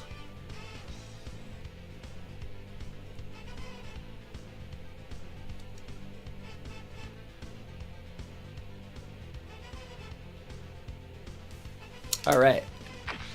At guard, Ruben took a step down, I think. Carey's getting a little bit better. Whitley is just bad. Hadnot can at least block the pass. Hopefully we never have to move off of these 2 guys. I just don't know what I'm going to do about that guard position. What I'm going to do is not worry about it right now. Now, between Smith and McIntosh, I actually think we have serviceable tackles right now. Do I wish they were better? Absolutely. Are they bad? Neither of them are really that bad. I actually think McIntosh got a little bit better. So, I'm not going to sound the alarm just yet. Torres got a little bit better. Pape got a little bit better. We're going to roll with it. Morrow stays put. Turk stays pretty put. I mean, Bowens, I feel like, took a big step back. Chester's about the same. Perkins, who's another one of our rookies, is going to end up playing. Like, he's going to get that backup. I mean, he'll become a starter sooner than later. So, Perkins is looking good. 76 overall, definitely starter level. I feel like Thornton maybe got a little bit better. We like good run coverage. We like good tackle. We like good pass rush. We like good tackle. Hilton is fast as hell. Jason Taylor still at 90 overall. Should probably highlight our elite guys.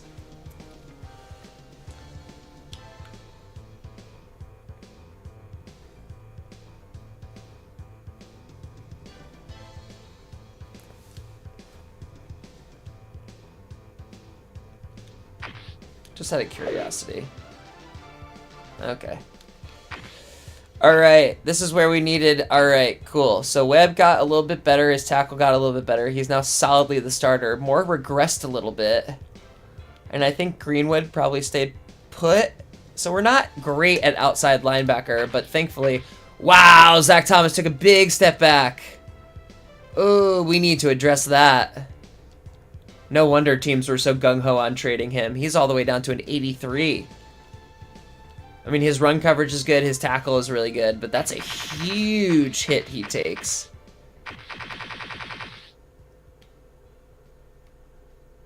Damn. Okay. Good to know. Sam Madison also regressed a bunch, too. But Pablo Reed... I think Pablo Reed is our nickel corner. He's better at coverage. He's faster. He's got a better tackle rating. Yeah, he's our nickel corner for sure. So Pablo was a pretty decent pick. All right. So Mathis jumps into the 80s as well. The Duke man. Hoping to have a good first year of strong safety. Apparently I'm good at drafting strong safeties. This guy's technically better than Sam Hamilton was when he came into the league.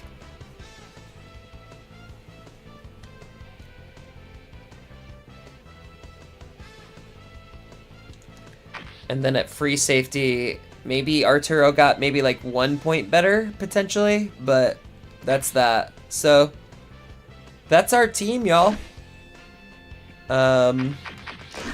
We can simulate up to the Jets game to see what our overall looks like.